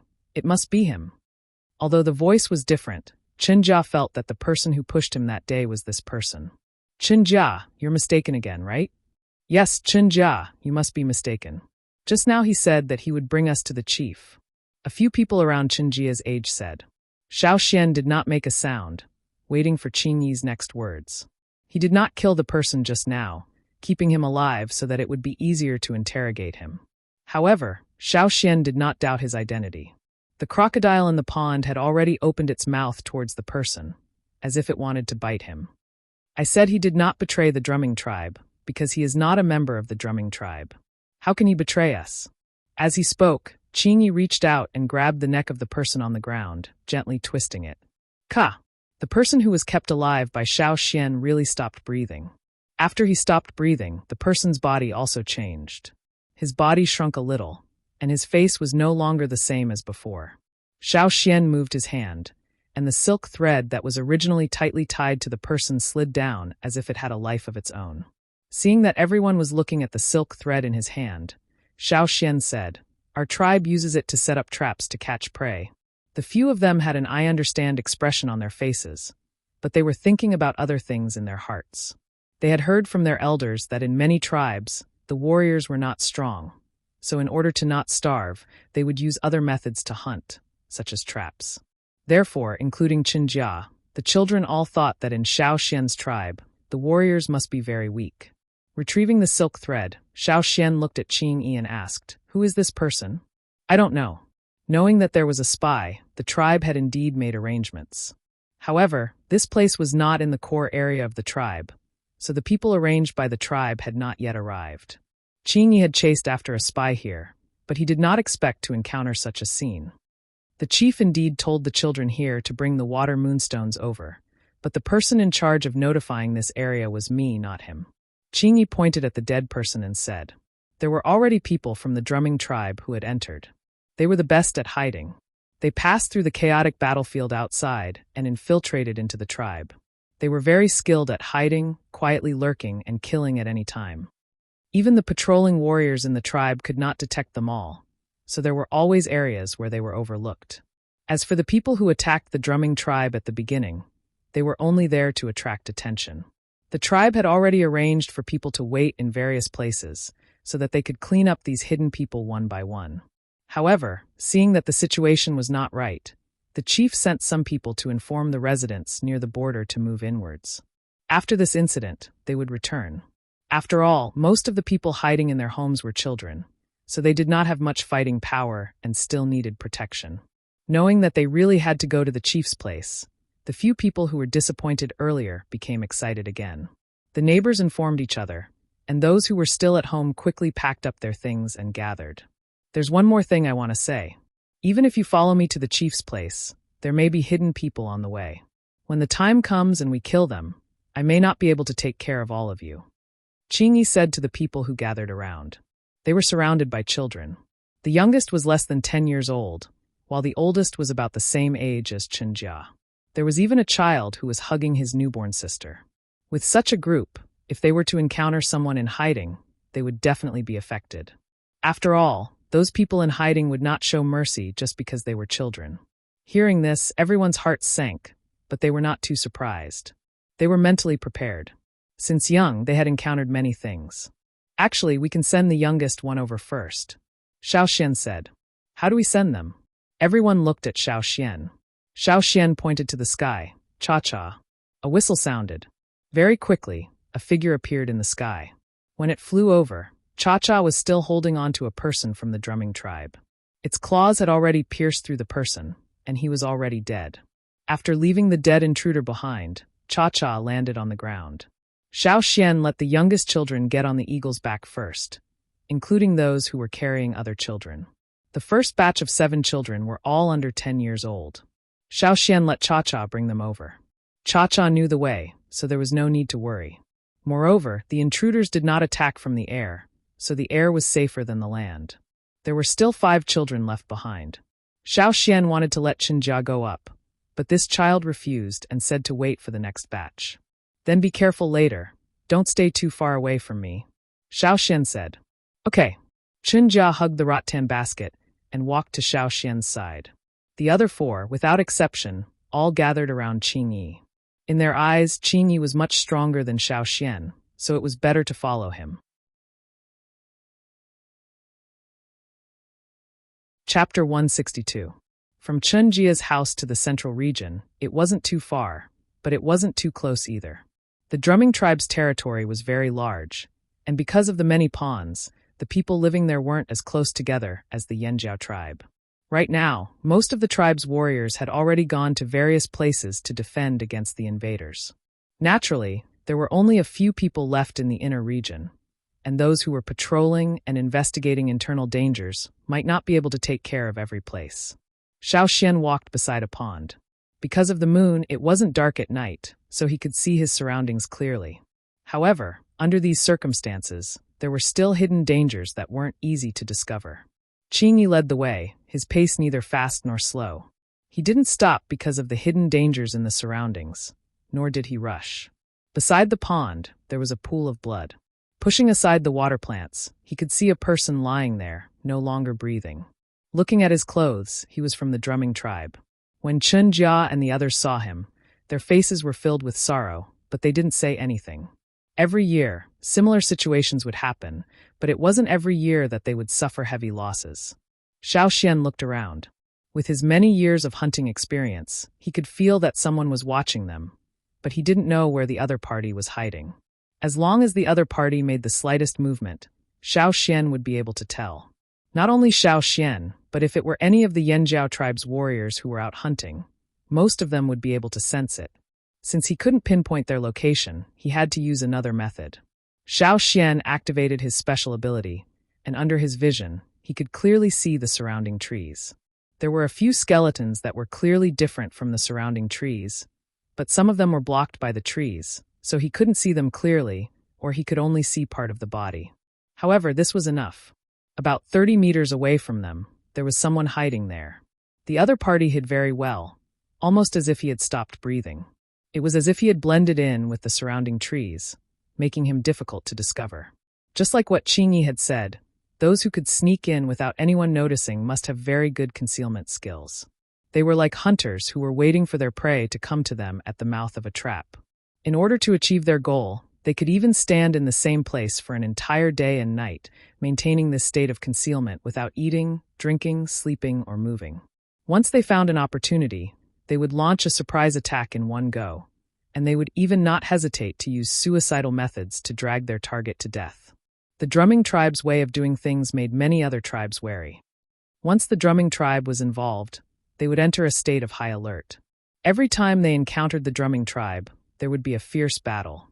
Walking from Chunjia's house to here, Xiao Xian had already seen several corpses. They had been killed without a sound. In the surrounding muddy area or in the grass by the pool, there were some small crocodiles crying. They were very uneasy and anxious for their parents to come back. However, those big guys had to wait for at least one more day, until the day the river rose. Everyone be careful.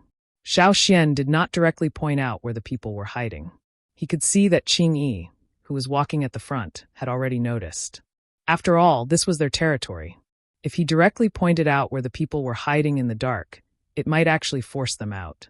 Cha-Cha had not returned yet, and there were still 5 children here. It was not easy to deal with them. As they got closer and closer to the people hiding behind the tree, Qingyi raised his hand and signaled the 4 people behind him to retreat. At the same time, Xiao Xian also pulled Chun Jia, who was beside him, in another direction. Qingyi had just taken a step forward when a figure suddenly rushed out from behind the tree. His eyes were fierce and cold. It was not the emotionless coldness of the drumming tribe, but a kind of coldness that was filled with bloodlust. This was a very dangerous tribe. Xiao Xian had already blacklisted the drumming tribe. When the time came, if the Yanjiao tribe could smoothly come over and return to their homeland, they had to be on guard against the drumming tribe. The person who suddenly rushed out had fine scale-like patterns all over his body. He emitted a dangerous aura, instantly causing Chun Jia and the others' hair to stand on end. The moment the other party rushed out, Xiao Xian discovered that Qingyi's arms suddenly expanded, emitting a caw-caw sound. Other than his arms, the other parts of his body also seemed to be inflated, suddenly expanding. Originally, he looked thinner than the other people of the drumming tribe, but after this short change, even his loose beast skin clothes became tight. His mouth opened, revealing 4 slightly long fangs, 2 on top and 2 on top. A low rumbling sound came from his throat. When he looked at the person hiding in the dark, his eyes were like 2 bright spots. Perhaps it was because of the moonlight, but these 2 spots were slightly brighter. When the intruder came closer and closer, Qingyi also moved. His legs stepped on the ground, meeting the intruder at high speed. The muscles on his entire arm bulged, faintly pulsating. Every muscle contained an enormous explosive force, allowing him to make the fastest attack in the shortest amount of time. Here, there were no fancy techniques. The battle was more direct and simple, and there were no deceptive moves. There were only direct and decisive attacks, as well as the determination to kill the opponent. The intruder was holding a bone knife made of animal bones, but when he swung the knife down, he discovered that the knife was caught by a hand. After Qingyi held the bone knife with one hand, his other arm smashed down like a stone pillar. At such a close distance, and with such strength, if he was hit, he would be severely injured or even die. The intruder wanted to dodge, but he discovered that the hand holding the knife had unknowingly clamped down on his arm, like a fierce beast biting down on its prey. Unless he broke his arm, he would not be able to escape. The intruder had the courage to break his arm, but unfortunately, he did not have the time to do so. Ka! The crisp sound of bones breaking could be heard in the air. The intruder's eyes were still filled with disbelief, but very quickly, the light dimmed. His body twitched, and then he was no longer breathing. Ching-yi threw the man with the broken skull to the side like he was throwing trash. His legs suddenly exerted force, and he rushed in a direction. There was a small bush there, and it did not look like a good place to hide. Ching-yi was like a racing car that suddenly accelerated, whizzing past. In the blink of an eye, he was already in front of the bush. After a few bangs, the sound of bodies colliding was heard, and the sound of flesh being forcefully penetrated was heard. Immediately after, Xiao Xian saw the figure that was originally hiding behind the bush being torn in half. It was a very violent and bloody way, very much like the style of the Ji tribe. If you looked at Ching-yi's eyes now, you would discover that his eyes were not dark brown, but the same as those people with yellow-brown eyes who had a violent temper. Ching-yi was the only person in the tribe who had two colors of eyes. Normally, his eyes were black and looked harmless, but once he was in a fight, they would become violent. Ching-yi's actions probably made the people lurking around realize that they had been discovered. They rushed out of their hiding places and felt that Ching-yi was not easy to deal with, so they set their sights on Xiao Xian. As long as they got rid of the older ones, it would be fine. The children were easy to deal with, and they could do it at any time. The other party used their speed advantage, and when they rushed out, they even changed their positions to avoid the Ji tribe's sudden burst of speed. As long as they avoided the first move, their chances of success would be higher. However, Xiao Xian was not from the Ji tribe, and Xiao Xian was not slower than the other party. Xiao Xian pulled out his white teeth knife. Ever since he left the tribe, this knife had not undergone the cleansing ceremony. The originally white blade had many red marks on it, left behind by Xiao Xian when he was crossing the river on the canoe. No matter how careful he was, he could not avoid fighting. And a normal brush would not be able to clean the knife completely. A knife that had not undergone the cleansing ceremony, but had gone through many killings, always carried a terrifying aura. The biting cold knife energy made Chenjia, who was closest to Xiao Xian, feel a chill on his forehead and back, and couldn't help but shiver. Xiao Xian took a deep breath, his body crouching. Facing the people rushing over, he did not dodge, but instead met them head-on. The shoulder holding the teeth knife shook, and as if an accelerator was installed in his arm, the knife became a blur as it chopped towards the people in front of him. Compared to the people of the Ji tribe, Xiao Xian did not have their inflatable transformation, but the momentum of the knife was stronger, and the power was more ferocious. The knife drew a blurry arc, and with a light poochie sound, the first intruder who rushed towards Xiao Xian had his neck slit. Because the strength of the attack was too strong, the other party's head was almost chopped off. After killing one person, Xiao Xian did not stop. Like a leopard on the hunt, he dodged the other person's attack. As he passed by, he used the handle of his knife to hit the other person's arm. Pung! The other party's knife did not touch Xiao Xian, and instead heavily chopped into the muddy pool at Xiao Xian's feet. The powerful knife chopped into the muddy pool, like a small bomb exploding in the muddy pool. The muddy water splashed everywhere, like an earth-colored firework, exploding with a bang. For a moment, Chen Jia could not see the situation behind the splashing muddy water. But when the muddy water fell again, the battle behind had already ended. The person standing beside the muddy pool was still holding a black bone knife in his hand, maintaining his chopping posture. The scale-like totemic patterns on his face gradually disappeared, and his eyes stared straight at his chest. There was a bloody hole. Blood continuously flowed out, dyeing the muddy water red. This was the first time Xiao Xian had killed someone, but he was surprisingly calm. He did not know if it was because this body had affected his thinking, or if he was used to the cruel rules of this world, or if he was born cold-blooded. Swinging his arm to shake off the blood on his knife, Xiao Xian scanned his surroundings. There were still people coming this way, coming from the outside. He did not know if they were trying to force their way in, or if they were trying to sneak in. No matter what, this was not a place to stay for long. He had to hurry and send the children to the chief. A shadow flashed across the sky. Xiao Xian was delighted. If he could send the 5 children over now, things would be much easier. Chapter 163. After Cha-Cha successfully sent the children to the chief's side, it rushed towards Xiao Xian's side. However, this time it was attacked from the ground. There were always people hiding in the forest throwing sharp spears and stone knives at it. Occasionally, arrows with stone arrowheads would shoot out from behind a tree or from a pile of thick grass. This made it very annoyed, as it was still unable to ignore these attacks. If it was hit, it would still be injured. While dodging, Cha-Cha headed towards Xiao Xian's side. Xiao Xian's side also noticed Cha-Cha's predicament. If those people who were hiding only attacked and did not directly attack, it would not be easy to catch them. Xiao Xian still had to take care of the children here, so it was impossible for him to deal with those who attacked Cha-Cha. How about we don't let Cha-Cha come down? It's not far from the chief's side. Chinja said. Yes, don't let it come down. Another person also said. In the past, they did not like birds, because some water birds were a threat to the little treasure fish. Once they found a bird that was slightly bigger, the tribe's warriors would throw spears or arrows into the air to shoot the birds down. However, if the birds flew higher, it would be difficult for them to shoot accurately. Every time, they would choose to attack the birds when they were close to the ground. That way, the birds would be restricted by the surrounding terrain and would be easy to hit. Qingyi was currently looking for the people who attacked Cha-Cha, but in terms of speed, it was really difficult for Qingyi to catch them. Xiao Xian also knew that it was not good for Cha-Cha to come down now. But looking at the situation, if they went over on land, at least 2 of the 5 children would be injured, or even die. After thinking for a while, Xiao Xian said, I have an idea. Really? What idea?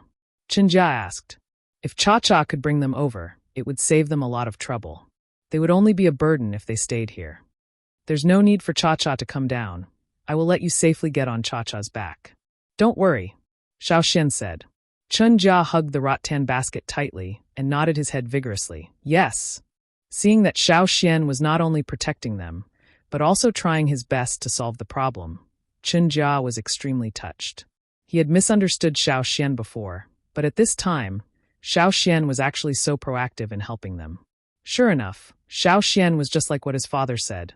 Xiao Xian was really a good person.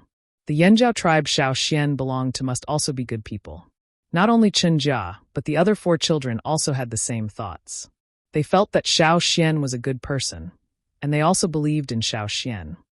Tie your rattan baskets tightly to your bodies, Xiao Xian said. I'm done. When you're on Cha-Cha's back, you must hold on tight. Don't let yourself fall off, Xiao Xian said again. Got it, we'll definitely do it. That's good. Xiao Xian chopped the spear thrown at him to one side, while his other hand reached out to Chen Jia, who was closest to him. Then, Chen Jia felt himself being picked up by a strong hand, along with the basket, like a little chick. Are you ready? Xiao Xian asked. Yes. Yes. Chen Jia swallowed his saliva. He had a bad premonition. In the next moment, Chen Jia was thrown into the air. His body quickly left the ground, as if he was weightless, and flew into the sky. The originally tall tree next to him shrunk in the blink of an eye. Previously, he could only see the top of the tree when he looked up, but now he could see a large area when he lowered his head. As a member of the drumming tribe who was used to living on wet land and in water-bathing areas, he had a natural fear of the sky. They could explode with powerful fighting strength on land, and could smoothly chase after prey in the water. But the sky? Last time, Chen Jia was in a desperate situation and was pulled up by Xiao Xian from the bottom of the river. At that time, he didn't pay attention to the situation below, nor did he think that something was wrong. Moreover, at that time, he only stared at the river bank, which was completely different from what he felt now. Compared to the previous batch, Chen Jia didn't experience the stage of safely flying, and was directly thrown out. Looking at the ground getting farther and farther away, Chen Jia felt a sense of dizziness. Completely out of conditioned reflex, he opened his mouth and shouted.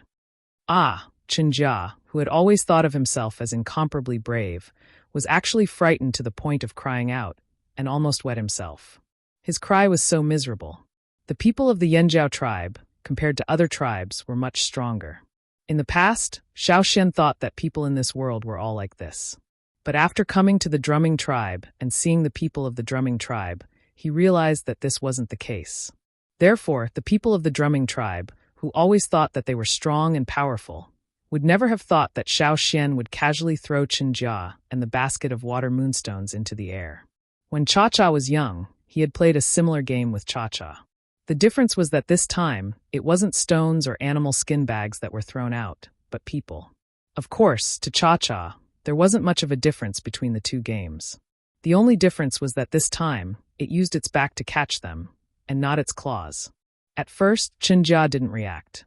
After landing on Cha-Cha's back, he didn't even have time to grab onto Cha-Cha's feathers before he rolled down from Cha-Cha's back. When Cha-Cha caught him again, he remembered that Xiao Xian had told them to hold on tightly to the bird's back. In order to not fall to his death, Qinjia quickly grabbed onto Cha-Cha's feathers. Because he used too much strength, he almost pulled out all the feathers. Cha-Cha was so angry that it let out a loud cry, thinking that when the time came, it would catch this group of people and throw them around for fun. Seeing that Qinjia was safely on Cha-Cha's back, Xiao Xian tilted his head and looked at the other 4 children. The 4 people who were standing in the same place with sluggish expressions noticed Xiao Xian's gaze and simultaneously took a step back. "Either you get killed or come here," Xiao Xian said. The 4 of them were still somewhat hesitant. "Can you guys be more cowardly than Qinjia?" Xiao Xian said provokingly. Finally, one of the children clenched his teeth and braced himself as he walked towards Xiao Xian. Thus, the second person who screamed was heard. Then a third, a fourth, until the 5th child was thrown into the air by Xiao Xian and caught by Cha-Cha. Only then was this matter considered a complete success. As long as it was a success, it didn't matter how it was done. After the 5 children were taken away by Cha-Cha, Xiao Xian and Qingyi's burden was greatly reduced. While heading towards the chief's side, they also cleaned up the hidden people. Along the way, they met a group of drumming tribe warriors who were responsible for finding and cleaning up the hidden people. After Qingyi told them about what he saw, they separated. Qingyi brought Xiao Xian to the core area of the drumming tribe, which was also the place Xiao Xian went to on his first day here. There were already quite a few people brought here. Most of them were young children and old people. After completing this task, Qingyi followed another group to patrol the tribe, continuing to clean up the hidden enemies. Xiao Xian was called over by the shaman. After all, Xiao Xian wasn't a member of the drumming tribe, and the shaman had the intention of having a good relationship with the Yanjiao tribe, so he couldn't let Xiao Xian participate in the battle. Xiao Xian had already helped enough. This was a battle that belonged to the drumming tribe, so there was no need to involve others. Since he couldn't participate in the battle, Xiao Xian helped treat the injured. He still had some prepared medicine in his animal skin bag, which he boiled for the injured to drink. For this, the people of the drumming tribe were very grateful to Xiao Xian. The shaman also promised that if the Yanjiao tribe needed help one day, they would do their best to help. This was what Xiao Xian wanted. Helping the drumming tribe was also helping the Yanjiao tribe. With the drumming tribe here, the Yanjiao tribe would have an easier time coming over. This battle, from the night when the 2 moons overlapped, to the next day when the moon disappeared and the sun reappeared, it still didn't stop. Unlike the Yanjiao people who were relaxed today, the people of the drumming tribe were still fighting hard. There were many corpses in the tribe, some from the drumming tribe, and some from the drumming tribe. Especially in the outer area, many pools were dyed red. Broken limbs and pieces of flesh could be seen everywhere. Fortunately, the drumming tribe had the advantage in numbers, and this was their own territory, so they were well prepared and had the upper hand. A day passed and the sun set. The battle gradually cooled down. In the sky, the 2 moons were separating. In the woods and around the pools, there were still some people of the drumming tribe. They were getting more and more anxious and wanted to run, but they were blocked by the people outside. This time, the drumming tribe was determined to keep these people here to comfort their comrades who had died in this battle. Xiao Xian, who had just helped carry the injured, came out of the house and saw the shaman standing in the open space, looking in a direction in a daze. That was the direction of the river. And the shaman's face gradually showed a trace of a smile. At the same time, Xiao Xian felt the ground under his feet shake, and the pool around him rippled. The shaking became more and more violent, and the familiar sound of thousands of horses galloping came from afar. The air humidity increased, and the water vapor increased. The wind began to blow fiercely, as if it was going to blow off the roof. Some of the wooden planks in the house were swept away, but no one cared about that. Everyone in the drumming tribe had a happy expression on their faces. Those emotionless eyes were now shining with tears. The rumbling sound, the violent shaking of the ground, and the water vapor in the air all meant that the disappeared river was about to rise again. Woo! The return of the kings of the river announced the arrival of changes. The creatures that left during the rainy season all came back with the river. When the kings of the river swam deeper into the river, everything gradually calmed down. A huge claw stepped on the riverbank, and a huge body that was over 10 meters long emerged from the water. A rumbling sound came from its big mouth, like rolling thunder. At the same time, it looked around, probably sensing the abnormal factors in the surrounding environment. Soon, it seemed to have found something that made it very angry. A roar came from the river bank, spreading far away. Around it, there were many of its companions. Like it, its huge body quickly entered the tributary. In the tributary that was expanding due to the rise of the river, a group of big guys was quickly approaching the tribe. They were responsible for cleaning up the battlefield.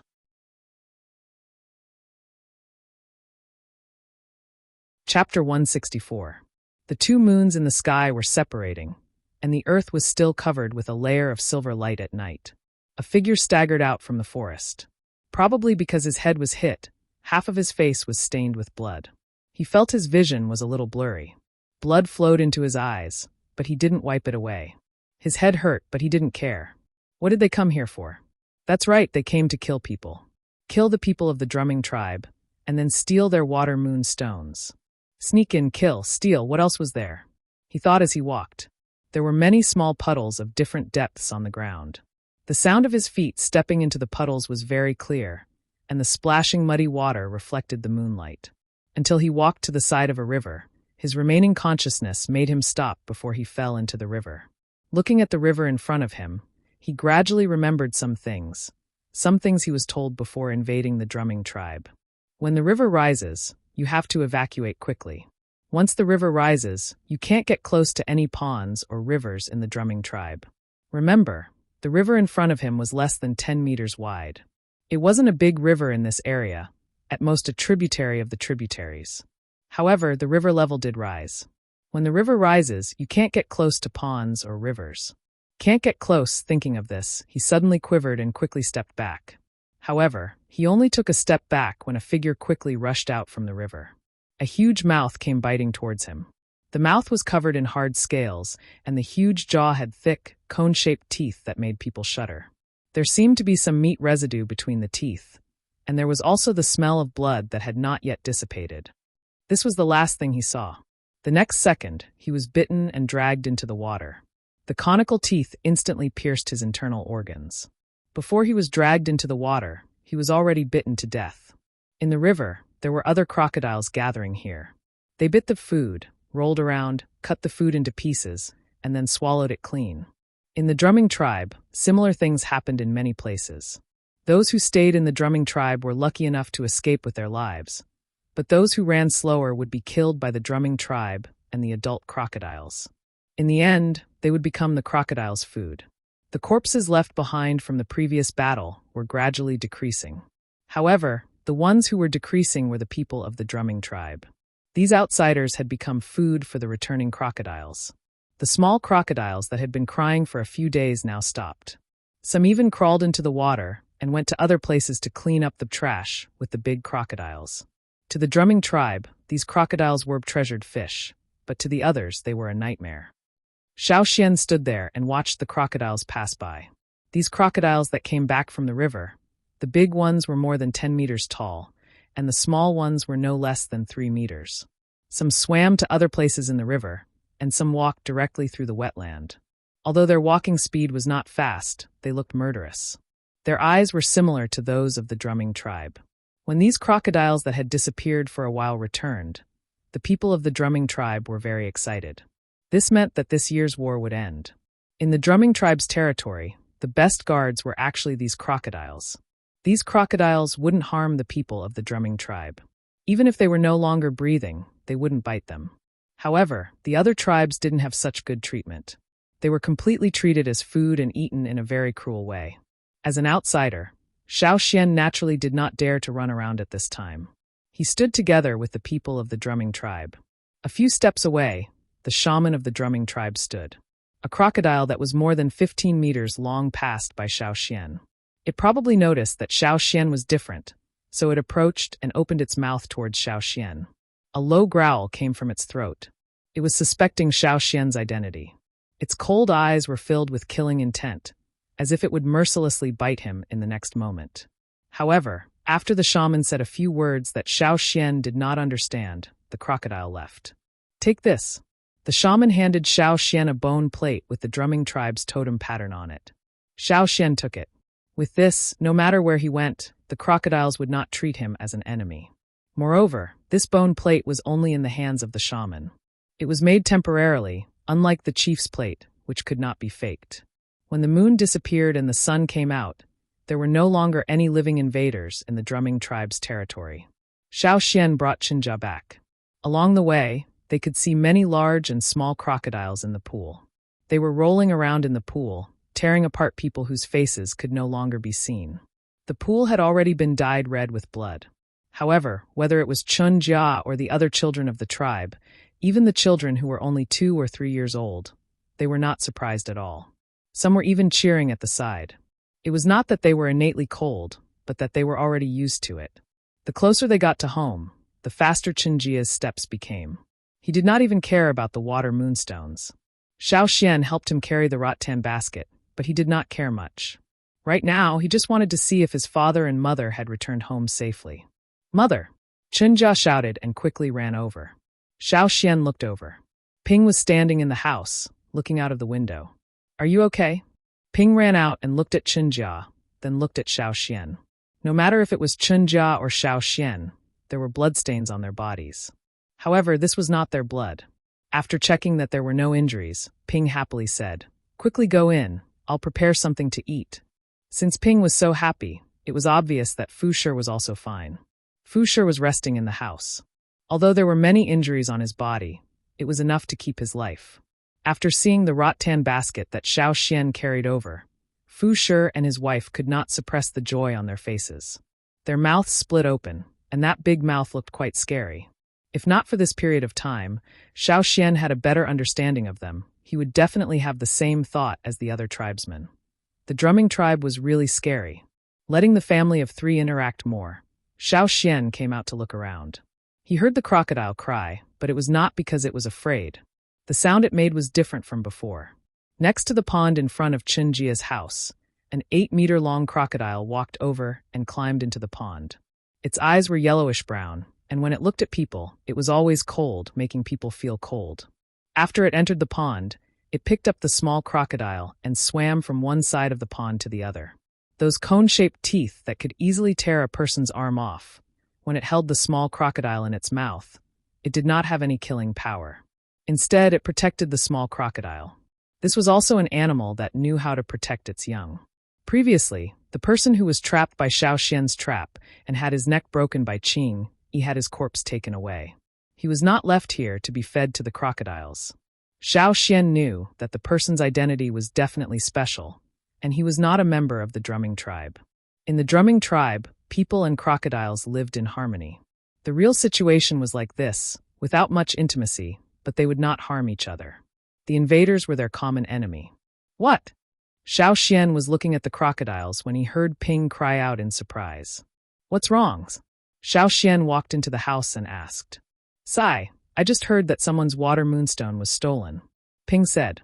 Some people in the tribe were busy fighting because of the drumming tribe's invasion and did not pay close attention. Now that everything was over, they cleaned up the water moonstones in the rattan basket.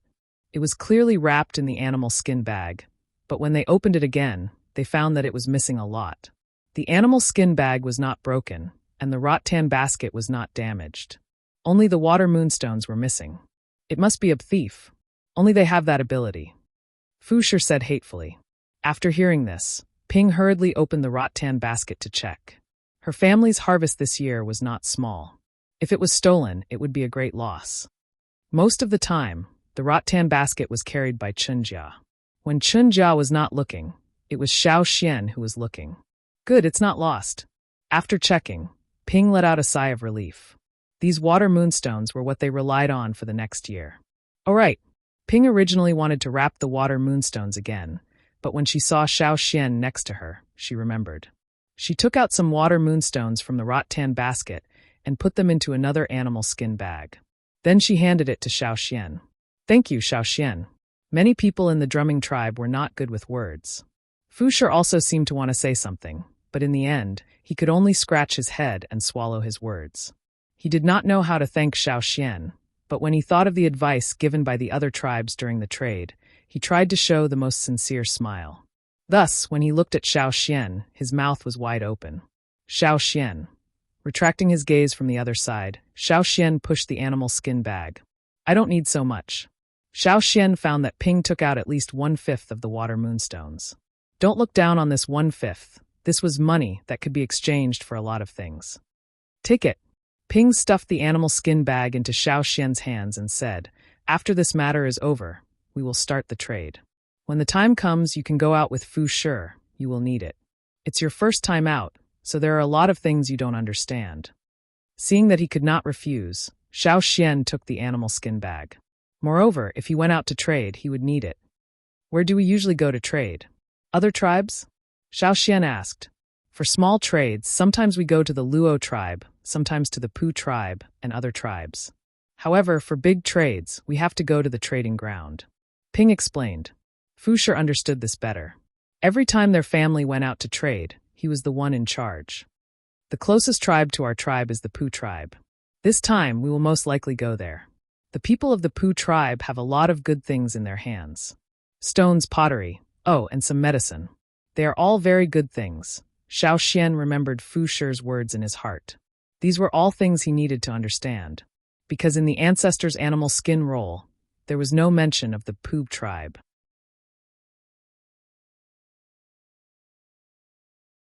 Chapter 165. After the end of the war, the drumming tribe returned to normal. The tribe held a ceremony for the dead warriors, but Xiao Xian wasn't from the drumming tribe and couldn't participate in the ceremony, so he didn't see the fire seed of the drumming tribe. That day, he stayed at Chunjia's house and felt the energy of the fire seed. It was different from the energy of the Yanjiao tribe's fire seed. This energy was much stronger. This was probably what the shaman said about the difference between a complete totem and an incomplete totem. The energy of the Yanjiao tribe's fire seed gave people a warm feeling, but the drumming tribe's fire seed gave people a slightly cool feeling. It wasn't cold, but it was slightly cooler than the Yanjiao tribe's fire seed. Even though he was curious about the drumming tribe's fire seed, Xiao Xian couldn't go and see it. Only when he talked with Fu Shi and the others did he know that their fire pit was actually a waterhole. The bodies of the dead warriors would also be sent to that waterhole. Hearing this, it was a very magical thing. If there was a chance, Xiao Xian really wanted to see the drumming tribe's fire pit with his own eyes. After the funeral ceremony, the tribe became lively again. Everyone was looking forward to the next trade, just like rich people who had just earned a large sum of money and were thinking about how to spend it. The drumming tribe's healing ability was slightly slower than the Yanjiao tribe's, but overall, it wasn't bad. When the totem patterns covered their whole body, it was like a layer of scales covering them, giving them a certain amount of protection. The drumming tribe also knew that, because of this, their attitude towards Xiao Xian was very warm. When they heard that Xiao Xian was going to go out with the trading team, they all imparted their experiences to Xiao Xian, telling him how to choose, how to trade, what the price of each item was, etc. The young ladies of the drumming tribe, who looked cold but were actually passionate, often ran to Xiao Xian's side and showed their brightest smiles. Every time he faced this kind of enthusiasm, Xiao Xian's face froze. On the other hand, the men of the drumming tribe were all infatuated with the passionate girls. Sure enough, different tribes had different aesthetic standards.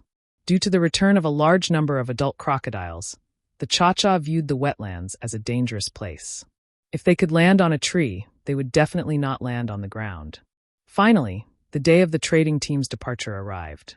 Xiao Xian took the water moonstone that Ping gave him and left with Cha-Cha. Xiao Xian, you must come to our tribe to play again. Ping said to Xiao Xian. All right, I'll definitely come back. The drumming tribe and the Pu tribe were not close. According to Xiao Xian's understanding, the drumming tribe was located in a remote area. The distribution of tribes here was relatively sparse. Just look at the territory of the drumming tribe. Towards the Pooh tribe, they did not walk step by step on the ground, but through the water. On the outskirts of the drumming tribe, there was a river that was more than 10 meters wide. Through this river, the people of the drumming tribe could reach the Pooh tribe. The drumming tribe did not have boats. They could make bamboo rafts and wooden rafts. On the few tributaries here, bamboo rafts and wooden rafts could successfully float. However, the people of the drumming tribe did not use them because they had better boats. One after another, crocodiles hung on the water surface. Some only revealed half of their heads. Only their eyes and noses could be seen. The crocodiles often hid in the water like this to maintain their concealment. But there were also some that revealed more of their heads. You could clearly see the scales and patterns on their backs. As the leader of the trading team, after receiving the shaman's blessing, Ching-Yi jumped into the river and landed on the back of a crocodile.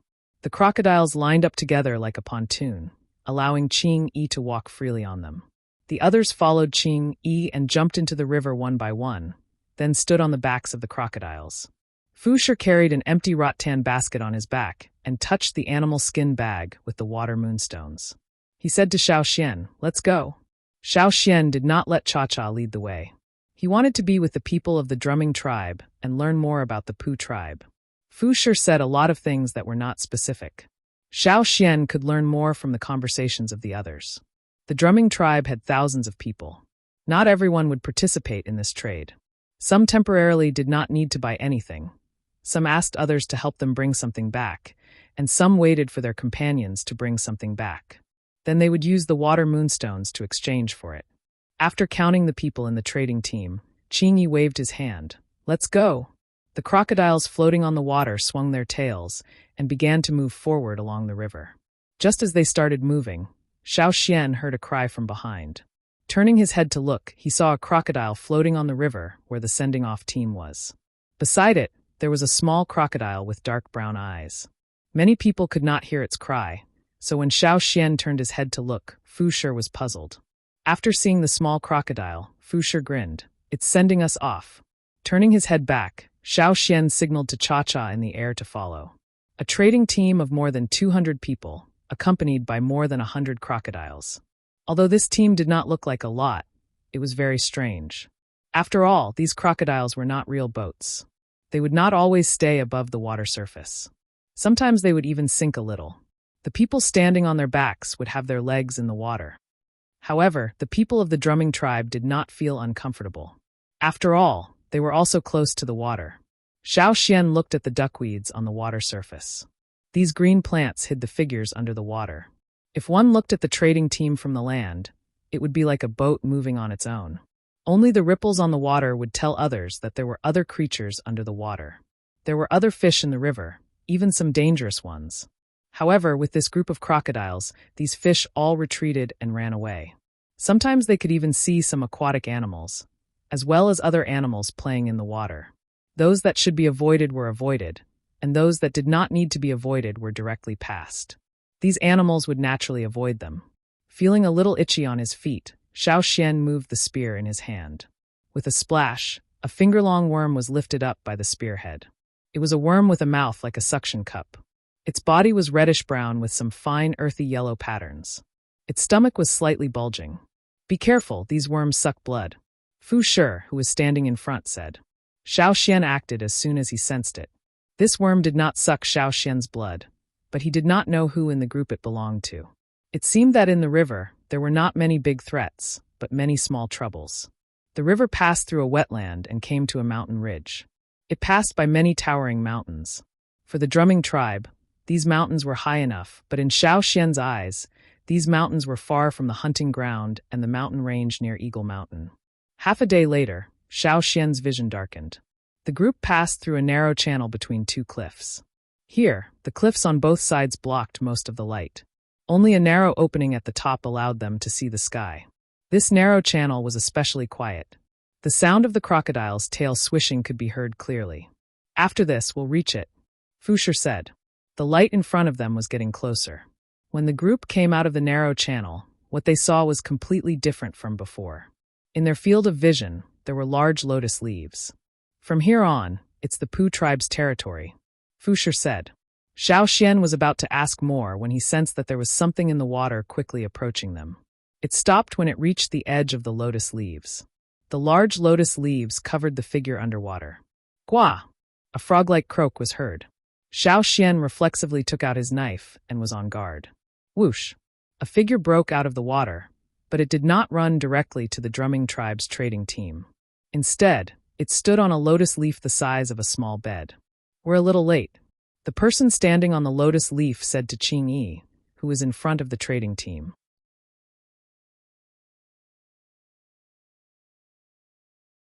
Chapter 166. Xiao Xian looked at the man on the lotus leaf. When he heard the croak, he thought of the long-tailed frogs that appeared at the tribe's shore during the rainy season. That was why he immediately pulled out his knife. The man on the lotus leaf was the Pu tribe's border patrol. He was familiar with the drumming tribe's people who often came here to trade. He was also familiar with Qing Yi. Hearing the other party's words, Qing Yi helplessly said, "The trouble this time is bigger. Other than the drumming tribe's people, there were also people from other tribes involved, but Qing Yi didn't say this. He wouldn't easily tell others." The man on the lotus leaf nodded. He also received the news that the invaders came from the drumming tribe. Qing Yi and the others needed more time to recuperate after the battle, so they naturally came later. His gaze swept over the drumming tribe's team, stopping on Xiao Xian. Who is he? The drumming tribe's people's characteristics were very obvious. He didn't need to look too much to recognize the person who was obviously different from the others. A guest from the drumming tribe, from the Yanjiao tribe. His name is Xiao Xian. Qing Yi introduced. The person standing on the lotus leaf narrowed his eyes and scanned Xiao Xian's body, as if trying to determine if this stranger was a threat. As for the Yanjiao tribe, it was probably an unknown small tribe. There were too many small tribes in this world, so they didn't need to remember them one by one. However, for a guest from the drumming tribe, they still had to give some face. After all, the drumming tribe's people were very rich. Especially after the 2 moons, it was the harvest season for the drumming tribe. There were baskets of water moonstones. For such a wealthy trader, the Pu tribe welcomed him very much. Let's go. Everyone has been waiting for a long time. The man on the lotus leaf jumped back a few steps to another lotus leaf. His cheeks puffed up like a frog, making a croak sound. Not long after the sound was made, Xiao Xian felt something moving under the water. Standing in the water, he could feel the waves. At the same time, in front of the drumming tribe's trading team, which was originally full of lotus leaves and couldn't see anything else, now those tall lotus leaves were tilted to both sides, revealing a waterway in the middle. Let's go. Qing Yi led the crocodile forward along the waterway. The other people in the trading team followed suit. The lotus leaves here were very large. The stems of the lotus leaves, which were thicker than a person's thigh, were exposed above the water. The green stems of the lotus leaves were covered with thorns. If someone tried to force their way through, the thorns on the stems of the lotus leaves would cut off their flesh. Unlike the muddy ponds of the drumming tribe, the river here was clearer, but the surface of the water was covered with duckweed, making it difficult to see the situation under the water. When the crocodile swam past, the duckweed would be pushed away by the waves. When the waves rippled, Xiao Xian could see many green frogs hiding in the duckweed under the lotus leaves. Those who were more timid would run away immediately, kicking the water surface vigorously and swimming away in the standard frog style. As for the braver ones, they remained in their original positions with half of their heads exposed. Their 2 round eyes stared at the people passing through the waterway. Their horizontal pupils were like slits, but they did not have the coldness of a crocodile. Instead, they gave people the feeling that they were smiling. From time to time, there would be frog calls, either near or far. They are the people of the Pu tribe. The one who talked to Qing Yi is called Pu Yi. He is in charge of the border patrol and defense of the Pu tribe. Fusher said to Xiao Xian. Pu Yi jumped on a lotus leaf not far away. He wasn't wearing any beast skin clothes, so the drawings on his body were exposed. They weren't totem patterns, but patterns drawn with a special pigment. They wouldn't be washed off by water. At the same time, when Pu Yi and Qing Yi were talking, Xiao Xian also noticed that Pu Yi had some drawings around his eyes. These were the preferences of the Pu tribe. People with different preferences would draw different patterns around their eyes. This was the custom of the Pu tribe, passed down from their ancestors. Pu Yi jumped from one lotus leaf to another. Sometimes because of his jump, The dew on the lotus leaf would flow down with the tilt of the lotus leaf, falling into the water and making a dripping sound. Under the water, there were many warriors like Puyi who were in charge of border patrol. They pulled the lotus leaves to both sides, opening up a waterway. No matter if it was the people of the Pu tribe or the drumming tribe, they were all excellent swimmers.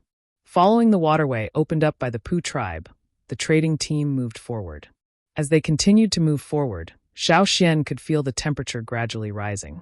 There was no longer the cold of the mountains, but it became warm and humid. If you stood at a high place, you could see everything green. Green lotus leaves, green duckweed, and dense green forests on both sides of the river.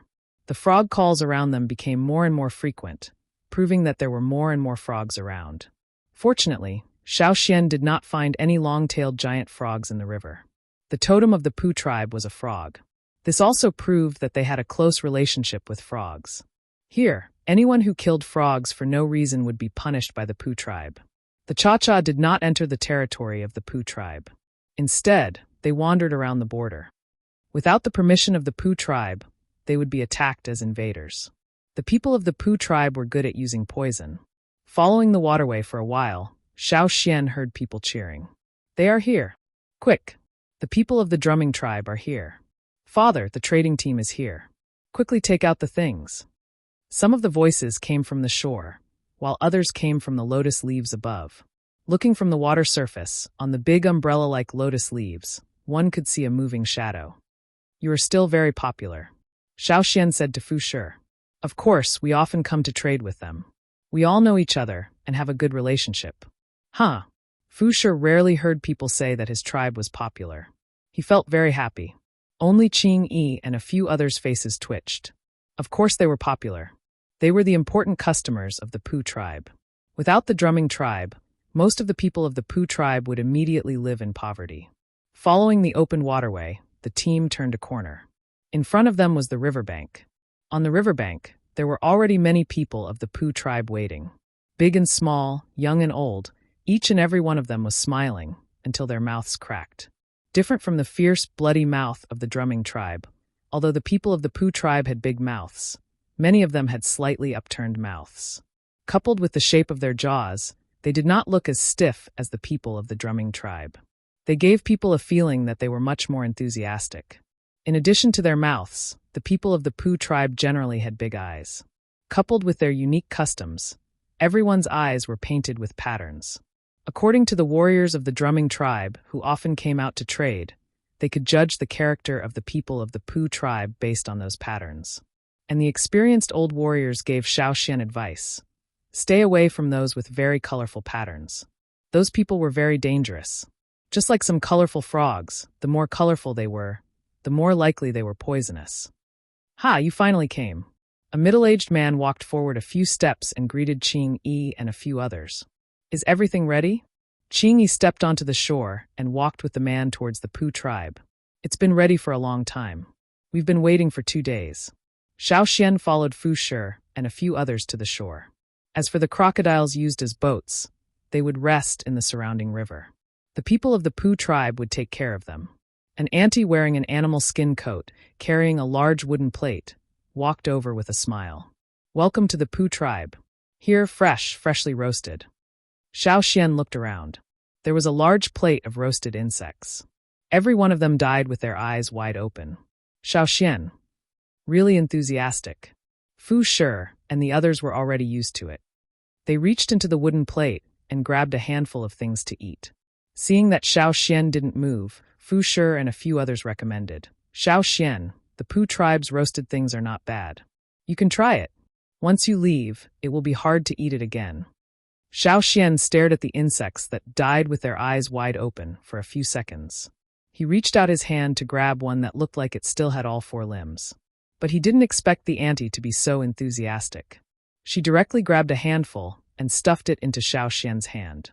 "Xiaoxian, thank you." Although it looked terrible, the taste was just like what Fu Shi said. It was good to eat if you ignored the appearance. In the Pu tribe's village, the houses in the residential area were not big. They were made with branches and leaves. Some were in an oval shape with an opening on the side. Some were in a large triangular shape. There was no fixed shape. It looked very artistic. It wasn't that they didn't have the ability to build bigger and stronger houses. It was just that their habits and preferences made them more inclined towards this kind of building style. At noon, the sun was too strong. Some people even folded lotus leaves and used them as umbrellas. Because there was still Cha-Cha's matter, Qing let the others trade first. He brought Xiaoxian to the Pu tribe's chief. The Pu tribe's shaman often stayed in his cave and rarely came out. Every time the drumming tribe people came to the Pu tribe, they would see the Pu tribe's chief, Guangho. The place where Guangho lived was in the central area of the Pu tribe. Because the people here lived more densely, they didn't have to walk too far to reach Guangho's house. It was a pointed wooden house with a roof made of grass and leaves.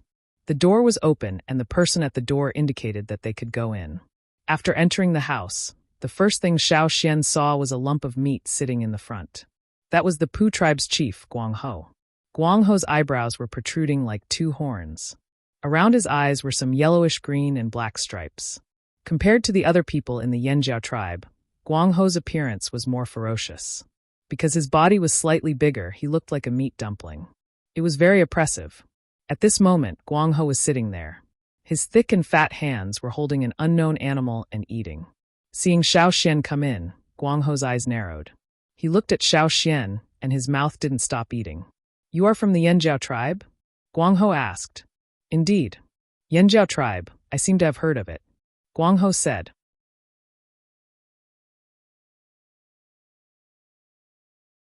Chapter 167. Hearing Guangho say that he had some impression of the Yanjiao tribe, Xiaoxian was happy, but the next moment Guangho said, "If I remember correctly, your totem is a fish, right?" Xiaoxian was silent for a few seconds, then handed over the stone card the shaman gave him. "This is our tribe's totem. I have come with the goodwill of the Yanjiao tribe. I am very happy to meet you." Oh, Guangho didn't care. He took the stone card with the totem pattern drawn on it from Xiaoxian and looked at it. He didn't have any impression of it, so he handed the stone card back. He smiled so much that his chin folded into several layers. He said to Xiaoxian, "I still believe in the guests of the drumming tribe." Xiaoxian told Guangho the purpose of his visit, and told him about the Cha-Cha that was staying at the border of the Pu tribe. Unfortunately, although Guangho looked more amiable than the chief of the drumming tribe, he refused immediately.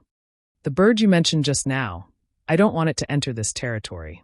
In the past, very few large birds came here, and we don't have a good impression of birds. Many aquatic animals didn't like birds that came from the sky." Xiaoxian knew this, and he could also see that Guangho didn't care about him. It was only because of Qing that he said a few words. Otherwise, he wouldn't even bother to look at Xiaoxian.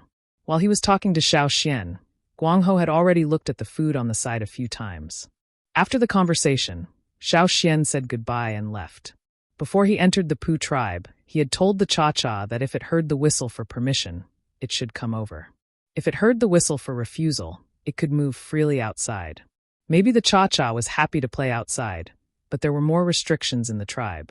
After leaving Guangho's house, Qingyi said apologetically, "I didn't help." "It's okay, the Cha-Cha is more free outside. Wait for me to go out and call it." As for Guangho's attitude, Xiaoxian didn't think too much about it. He didn't want to get anything from the Pu tribe, he just wanted to see more of the tribes other than the Yanjiao tribe.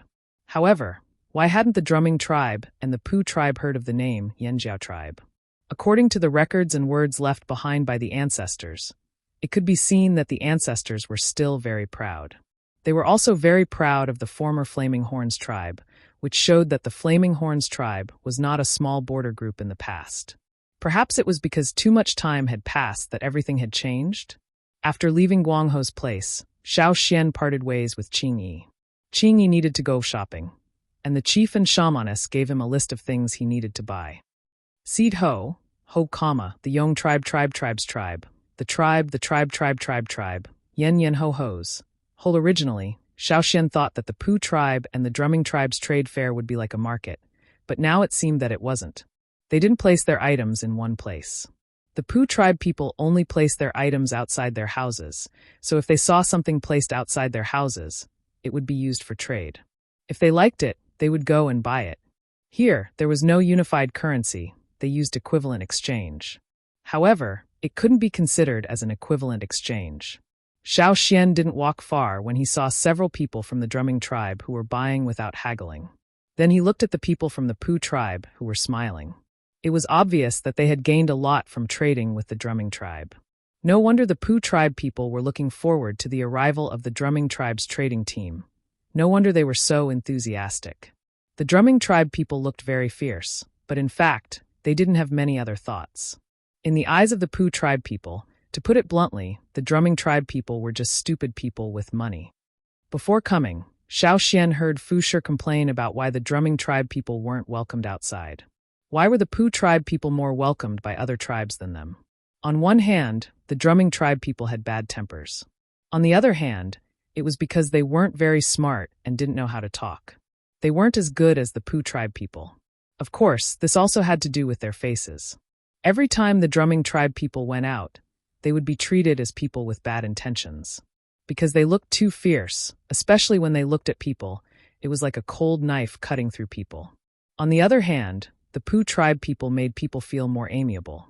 Look at their smiles, how warm. As he walked, Xiao Xian paid attention to the surrounding houses that displayed all kinds of items. Pottery, stone cores, and all kinds of strange things from other tribes. The old people in the tribe treated the pottery as treasures. They could also be seen here, but the price was very high. What made Xiao Xian surprised was that he also saw a piece of linen. You like it? This is from the central region. I heard that the people in the central region love to use this kind of cloth to make clothes. The man said proudly. He was wearing a short skirt made of linen, which he showed off in the tribe. Although many people didn't like this kind of thing, once they heard that it was from the central region, their attitude immediately changed. Therefore, when this man said it, he didn't use too many words to embellish it. He only emphasized the words from the central region, waiting for Xiao Xian to show a look of surprise, and then use a lot of water moonstones to exchange for it. Unfortunately, he was disappointed. Xiao Xian only calmly asked about the central region, and then gave him a small piece of water moonstone as a reward and left. After Xiao Xian left, the man looked at the small piece of water moonstone in his hand. Although this piece was already a big profit, he was still not reconciled. Why didn't he keep him? That was something he had painstakingly obtained from the central region. This kid didn't even show a look of surprise. Could it be that he hadn't seen it before? Or did he know that he didn't have the money to buy such an expensive thing? Xiao Xian didn't know that in the eyes of the shopkeeper, just now, he had already become a poor country bumpkin. In Xiao Xian's eyes, that piece of linen was very coarse and wouldn't be more comfortable to wear than animal skin. Using a large piece of water moonstone to buy such a coarse piece of cloth, was he stupid? Not long after, that piece of linen was bought by Fu Shi, one of the local tycoons of the drumming tribe this year. Xiao Xian didn't speak for a long time after seeing this. Sure enough, their values were different. Perhaps the two words central region was already the biggest golden signboard. Looking at Fu Shi's happy face, then looking at the envy of the other people of the drumming tribe, Xiao Xian felt that he still hadn't fully adapted to the rhythm of this place. What kind of place was the central region? Was it more developed than here? Was the Yanjiao tribe in the central region in the past? It was said that the colored pottery came from there. Because it was fragile during the transportation process, the colored pottery transported here was very expensive. Among the nearby tribes that often came to the Pu tribe to participate in the trade, only the drumming tribe bought the most of it. Touching the water moonstone in the animal skin bag, this was really a good thing comparable to gold. After staying in the Yanjiao tribe for so long, he had forgotten the benefits of money. The people of the drumming tribe didn't know much about the central region. They only knew that the things from the central region were very good. So every time they came, whenever they heard that something came from the central region, they would immediately take out their animal skin bags to buy it, not even asking for a price. In addition to these, the Pu tribe also had many local specialties, such as frogs. Of course, this didn't mean that they would sell the frogs. For the Pu tribe who used frogs as totems, they wouldn't kill the frogs here. What they sold were things taken from the frogs, such as poison, medicine, and other special things. Xiao Xian came to an oval-shaped house. This place was a bit remote, so not many people of the drumming tribe came here to trade. An old man sat cross-legged on the ground in front of the door. In front of him, there were no pottery, stone tools, or things from other tribes, only a few frogs with different shapes, sizes, colors, and patterns. Next to him was a large basin of water. After a while, the old man reached out and scooped water from the basin, sprinkling it on the frogs in front of him. When Xiao Xian came over, the old man had just finished sprinkling the water. Seeing Xiao Xian come over, the old man's eyes lit up. "What do you want?" "These are." Xiao Xian pointed at the frogs lying motionless in front of the old man and asked, "You're not from the drumming tribe? Is this your first time in our tribe?" The old man didn't feel disappointed, because Xiao Xian wasn't from the drumming tribe. Instead, he smiled very happily, because once the people of the drumming tribe bought something, they would first choose the same place as last time. This place was a bit remote, so the old man rarely met people from the drumming tribe when trading. Instead, he was more interested in customers from other tribes. "Yes, it's my first time in the Pooh tribe," Xiao Xian said, his eyes staring at the frogs on the ground. A few frogs, the small ones were only the size of a fingernail, and the big ones couldn't even be held by a palm. The old man enthusiastically introduced the characteristics of these frogs to Xiao Xian, as well as the things they could contribute. This one's body can be used to save people. Dizziness, chest tightness, vomiting, body weakness, and so on can be treated. And this one, its body can be used to firmly stick two planks together. As he said this, the old man made a goo-goob sound, then held a thick leaf and waited. Xiao Xian looked at the orange-patterned frog. At this moment, its pupils shrank. Because it was horizontal, it looked like it was squinting, as if it was preparing something. After waiting for a few seconds, nothing happened. Xiao Xian looked at the old man, then at the frog on the ground. Was this frog constipated? Just as he was thinking, Xiao Xian saw the orange-patterned frog secreting some translucent liquid from its back. As the liquid increased, the old man quickly used the thick leaf in his hand to scrape the liquid off. The leaf wouldn't hurt the frog, so the Pooh tribe often used this method to get the liquid. "Look." The old man took out 2 wooden blocks, then smeared some of the liquid on the thick leaf. The wooden blocks closed, and after a while, the 2 wooden blocks were firmly stuck together. This thing was simply the same as the glue that the Flaming Horns tribe found to be used to glue things together. "How many of these do you have?" Xiao Xian asked. "As many as you want." The old man was so excited that his hands were shaking. "What are the others?" Xiao Xian let the old man continue to introduce them. He was very interested in these things. The old man was also in high spirits as he explained to Xiao Xian one by one. There were all kinds of strange frog secretions. There was also a frog that secreted oil on its skin, which was preferred by some people in arid areas. These frogs, for the Pooh tribe, were simply a tool to make money. Because the old man had some stock at home, Xiao Xian took out the water moonstones, and according to the old man's price, selectively bought some. "Right, do you sell frog poison here?" Xiao Xian asked. "You want?" The old man carefully looked around, then said to Xiao Xian, "Of course, follow me."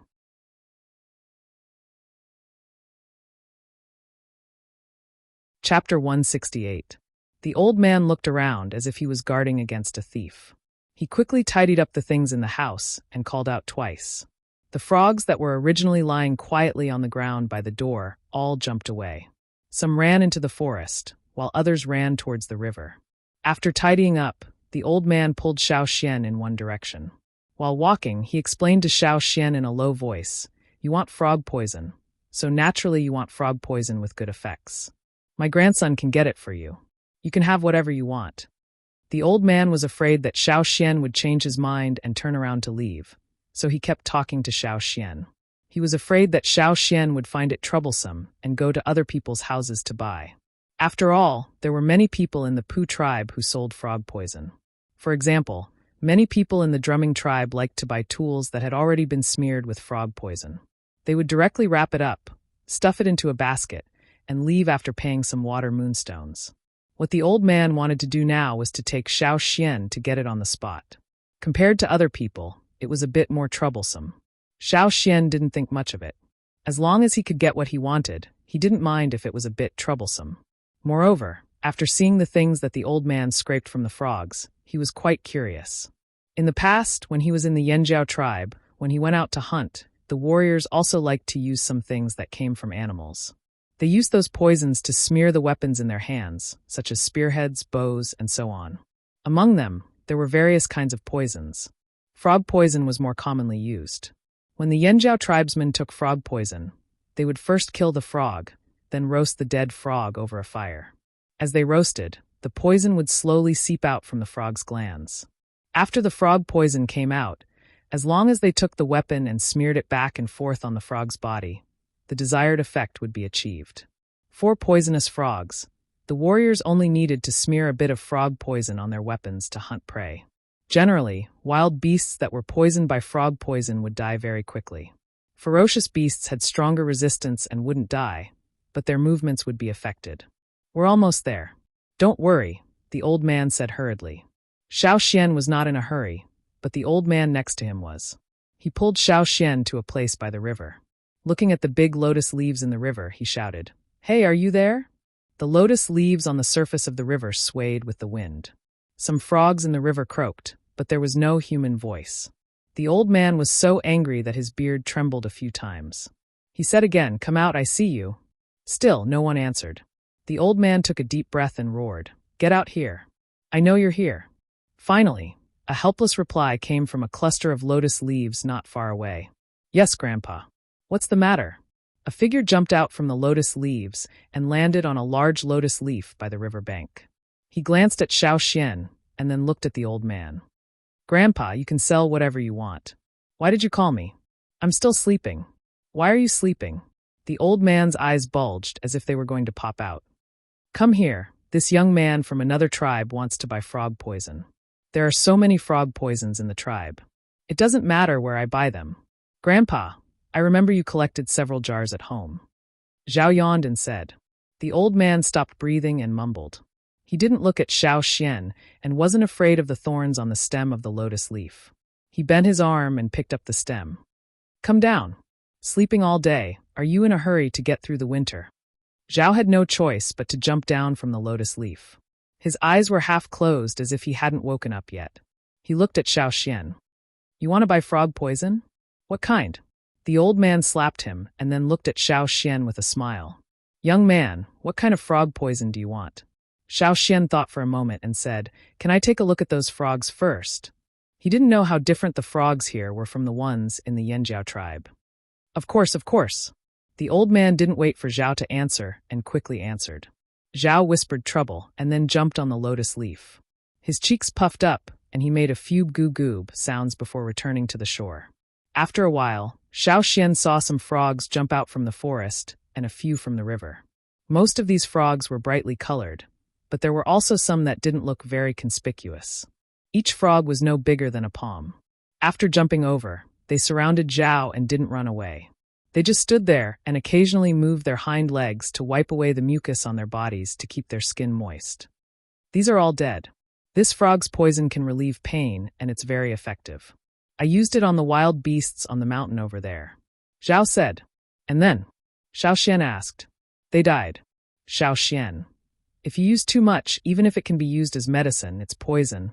Zhao said. "If you use poison well, it's medicine. If you don't use it well, it's poison." Xiao Xian naturally knew this. This one, and this one's poison is not bad. Just a little bit can kill the wild beasts in the forest. Zhao introduced a few of the frogs to Xiao Xian and then asked, "What kind of poison do you need? Poison blind? Poison mute? Numb all over? Rotten?" After asking a lot of questions, Zhao stopped and looked at Xiao Xian. He usually didn't like to participate in transactions, but since his grandfather had pulled him over, he naturally had to do his part. Otherwise, if he didn't get this deal done, his grandfather would nag him again when he went back. When Xiao Xian heard this series of questions, he was stunned. When he was in the Yanjiao tribe, he also used a lot of poisons, but he had never differentiated them so carefully. It seemed that the young man in front of him was very good at this. Seeing Xiao Xian staring at the frogs and not saying anything, the old man standing next to him became anxious.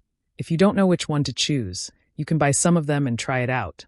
Then he turned to Zhao with a stern face. "Hurry up and make some poisonous stingers." Zhao scratched his head and helplessly said, "Okay." Then he walked towards the forest, and the old man eagerly pulled Xiao Xian to follow him. Although this kid in my family is a little lazy, but his understanding of poisonous frogs, this old man doesn't dare to say that he's the best, but he's definitely ranked in the front of the tribe. Xiao Xian followed them into the forest. These two people didn't have any malicious intentions, and they weren't like the Pu tribe traders who had a belly full of ulterior motives. Moreover, Xiao Xian also wanted to see how the Pu tribe people would extract poison from the frogs. Xiao Xian believed in Zhao's understanding of poisonous frogs. Around Zhao's eyes and eyelids were a dazzling bright yellow pattern, which was very similar to the poisonous frog that had just jumped out. What kind of pattern would be drawn according to one's preference? From this, it could be seen that Zhao was very fond of poisonous frogs, so naturally he understood them better. While walking in the woods, when passing by some plants with long thorns, you would break off some hard thorns from them. When he had a lot of hard thorns in his hand, you would stop.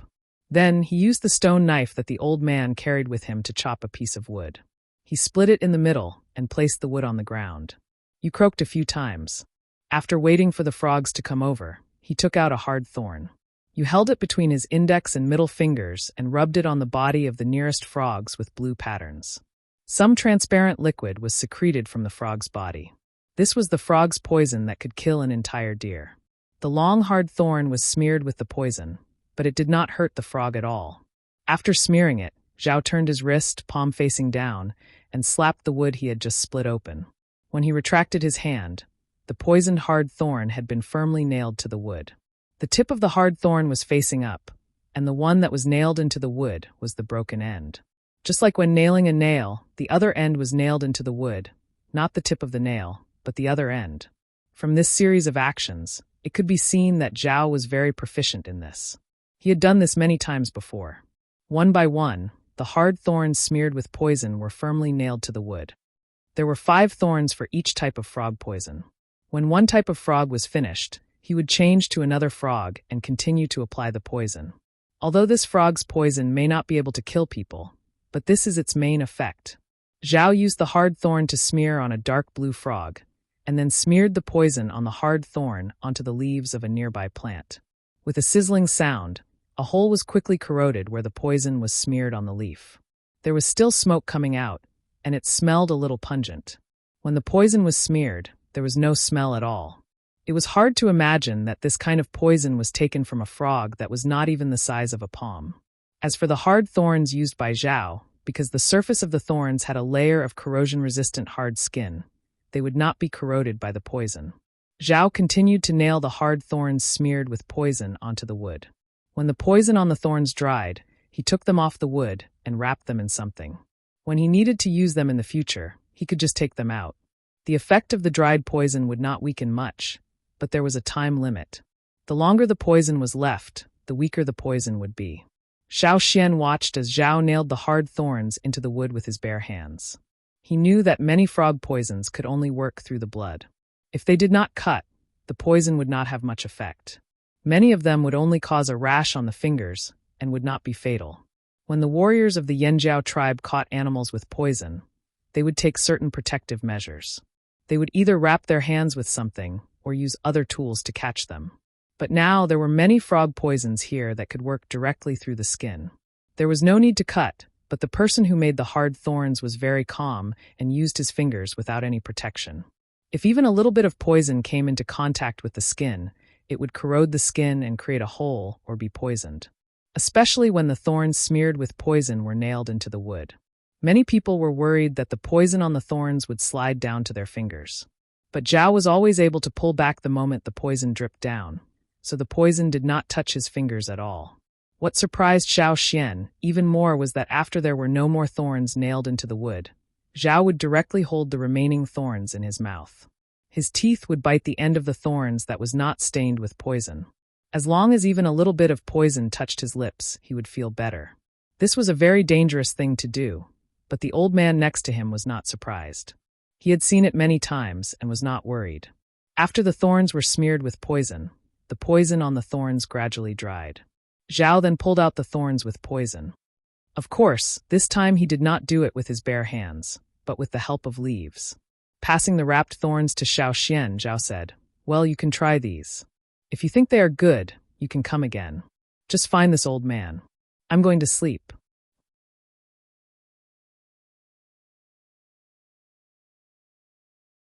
Chapter 169. In the end, he was not able to sleep and was dragged back home by the old man. The drumming tribe would only leave tomorrow, so who knew if the drumming tribe would come to his house to trade for something. He was a person who had done a lot of research on frog poison, but he spent most of his time sleeping in the tribe. Sometimes he would run to the river to find a suitable place to sleep on a lotus leaf. Other times he would enter the forest to sleep on a tree branch. Now there was only him and his grandfather in his family, but he wasn't interested in trading. He wanted to go out of the tribe to play, but the old man wouldn't let him. Xiao Xian did not have other things to do. He was not interested in pottery and coarse linen, so he simply went to talk to you about the frog poison. Since he was very knowledgeable about frog poison, he naturally knew how to use it. It would be great if the traps could be improved because of this. Since he was bored, you chatted with Xiao Xian. Like many Pooh tribe people, you also felt that the drumming tribe people were really stupid. Other than stone tools, they also liked to buy impractical things. If I had so many water moonstones, I would trade for a lot of food or some suitable materials and tools. When I was hungry, I would eat, and when I was full, I would go out to play. You said. You also used frog poison to make traps and catch wild beasts. Some of the wood and stone he needed were not available around, so he could only trade with other tribes to see if he could get some. Listening to Yu's story, Xiao Xian only felt that the Yanjiao tribe's life was simply too different from these people's. The drumming tribe people did not have to worry too much about food. There were fish in the river and some wild beasts in the nearby forest. If the wild beasts were not enough, they could use water moonstones to trade with other tribes. The only thing they had to worry about was the annual water moonstone harvest. Of course, there might not be a situation like this every year. As for the Pooh tribe people, most of them did not like to hunt. Compared to risking their lives to hunt, trading allowed them to get more resources. Not only food, but also other daily necessities. Since their ancestors had tasted the sweetness, their descendants would do similar things. Even now, in the hearts of the Pooh tribe, trading had become an essential part of their daily life. Except for the teams that had to travel far, most of the people in the Pooh tribe only needed to stay in the tribe and wait for the other tribes to come and trade. They didn't need to go to those dangerous, cold, dry and other places that they didn't like to fight with wild beasts or even fierce beasts. The surrounding tribes, including the drumming tribe, did not like to travel far, so they could only wait for the Pooh tribe's expedition team to come back and trade with them. There weren't as many ferocious beasts here, and the forest wasn't as dangerous as the ones in the Yanjiao tribe. From the drumming tribe to the Pooh tribe, it only took half a day. With the speed of the Yanjiao tribe's hunting team, it wouldn't even take half a day. This was the human world, the gathering place of humans. They didn't have so many threats from ferocious beasts. Instead, they only had disputes between human tribes. Every tribe had their own favorite way of life. Simply put, the people of the Pooh tribe had the talent of being merchants.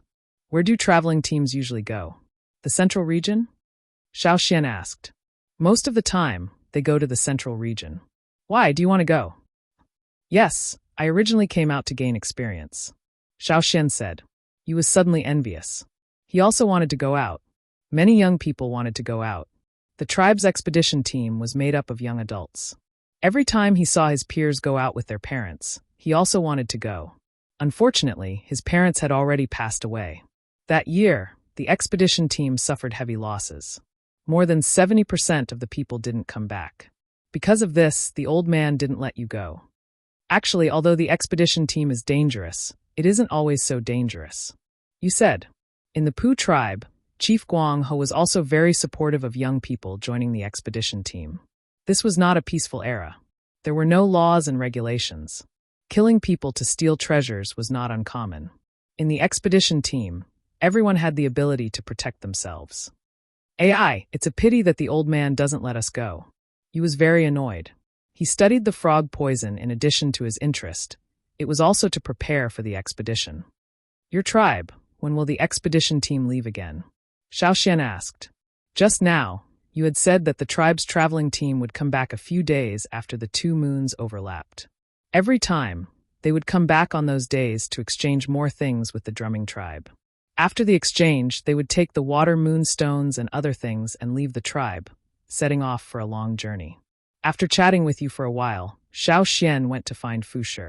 Tonight, the drumming tribe would stay here for 1 night. They would leave tomorrow morning. Xiao Xian also went to inquire about the Pooh tribe's expedition team. In the expedition team, they could bring some people from other tribes, but they had to pay extra water moonstones. Xiao Xian didn't care about this, as long as he could follow. Right now, he didn't know much about the topography and tribal divisions. Following the Pooh tribe's expedition team was not a bad idea. He went to find the leader of the expedition team, paid 3 water moonstones, and took a token with a frog pattern. On the day of the expedition team's departure, Xiaoxian only needed to show this token, and he could leave with the Pooh tribe's expedition team. Hearing that Xiaoxian wanted to join the expedition team, Fu Shi didn't understand. They felt that waiting here was more cost-effective.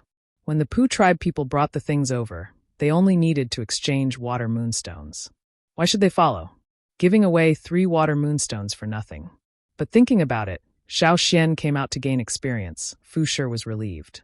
He didn't continue to persuade him, but his heart still maintained his own thoughts. The next day, the drumming tribe people prepared to leave. Fu Shi looked at his rattan basket full of things and was very happy. In addition to the necessary stones, stone tools, and so on, there was also good-looking pottery and a piece of linen from the central region. When he went back, he would probably attract the envy of others. Thinking of this, Fu Shi couldn't help but laugh a few times. He felt that this trip was really worth it. But in the short term, he wouldn't come here to trade. When it was almost winter, he would come back to trade for some food. We'll go back first. Xiaoxian, if you come back, remember to come to the drumming tribe to find us. Fu Shi carried the rattan basket, standing on a crocodile, and said to Xiaoxian on the shore, "Okay, I'll definitely come back to find you." Watching the drumming tribe people leave, Xiaoxian planned to chat with the Pooh tribe people who were preparing for the expedition, hoping to get more information. Just as he was chatting with people, Xiaoxian saw Fu happily running by.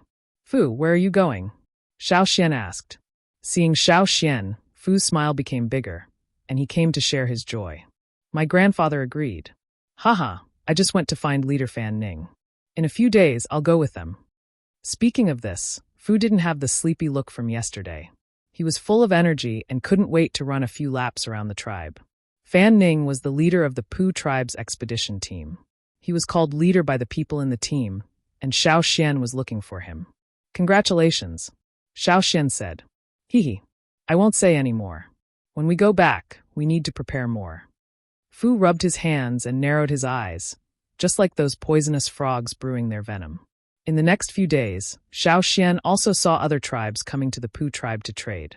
The Blue Oak tribe was good at fishing. They were close to the river and had a mountain to rely on, so they could catch fish and many beasts with their nets. They never lacked food.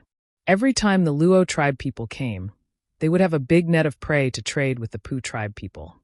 In addition to the Luo tribe, there were other small tribes. They were not as rich as the drumming tribe and did not catch as much food as the Luo tribe. But each tribe had their own survival skills, such as making stone tools, finding stone materials, and some rare materials.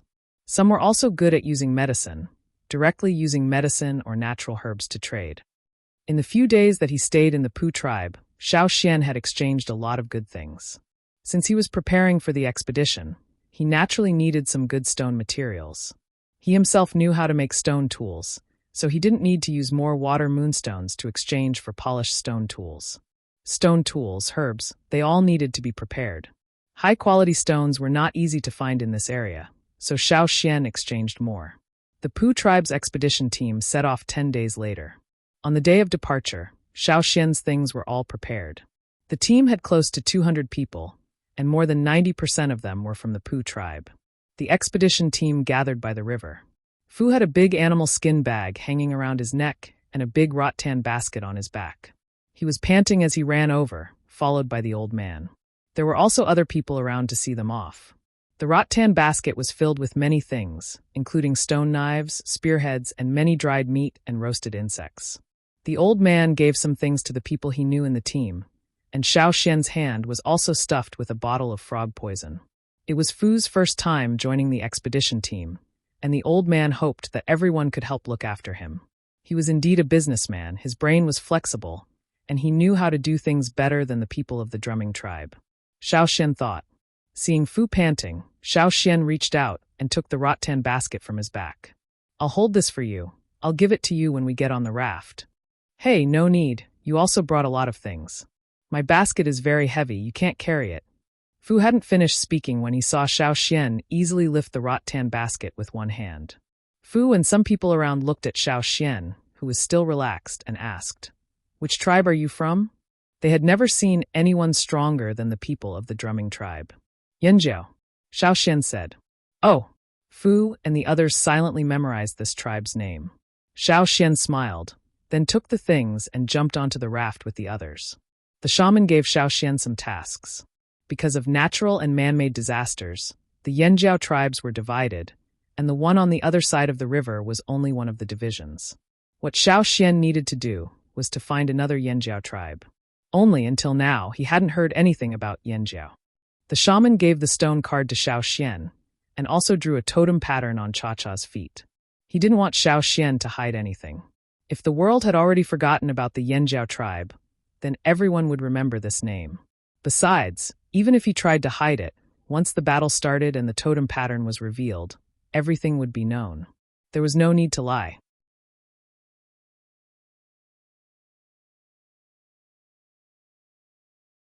Chapter 170. The traveling team left from another river in the Pu tribe, and they also used the waterway. This river did not have many lotus leaves, and on the rafts stood people. Xiao Xian, and you were on the same raft, listening to the other people telling you about their travels. In the sky above the rafts, Cha-Cha followed. Xiao Xian had already told Fan Ning about this. At that time, Fan Ning wanted Xiao Xian to pay an extra water moon stone, but was rejected by Xiao Xian. Cha-Cha could warn in the sky, and could reduce the chances of the Pu tribe encountering danger. With such benefits, you still want to charge? Now the business here was not developed, but these people already had the potential to be profiteers. In the end, although Fan Ning's face was not very good, he did not insist. Since it was a long journey, naturally it would not be a matter of 1 or 2 days. Sometimes it would take up to 100 days. Probably because there were more human tribes in this area, it was not as dangerous as the hunting area on the other side of the river. Sometimes they would encounter some trouble from underwater or harassment from other tribes, but overall, it was still peaceful and safe. Because of their frequent travels, the people of the Pu tribe were very clear about which waterway was safer and which direction was less troublesome. Xiao Xian also memorized these routes in his heart, and when he was free, he would draw these on animal skin to complete the map. If one day the Yanjiao tribe on the other side of the river came back, they would need these maps. Nearly 1,000 years had passed, and the changes were very big. This place was completely different from what the ancestors had recorded. As they moved forward, the river became wider and wider. Near the river, there would always be some traces of human activity. Listening to the people beside them, there was a small tribe not far ahead, but that small tribe did not like to interact with people from other tribes. They were also reclusive, and when they saw people from other tribes, they would avoid them or throw stones and wooden arrows. The Pu tribe was very unhappy with this, but they would not delay the travel speed because of this. "Be careful," the person beside them who had many years of travel experience reminded them.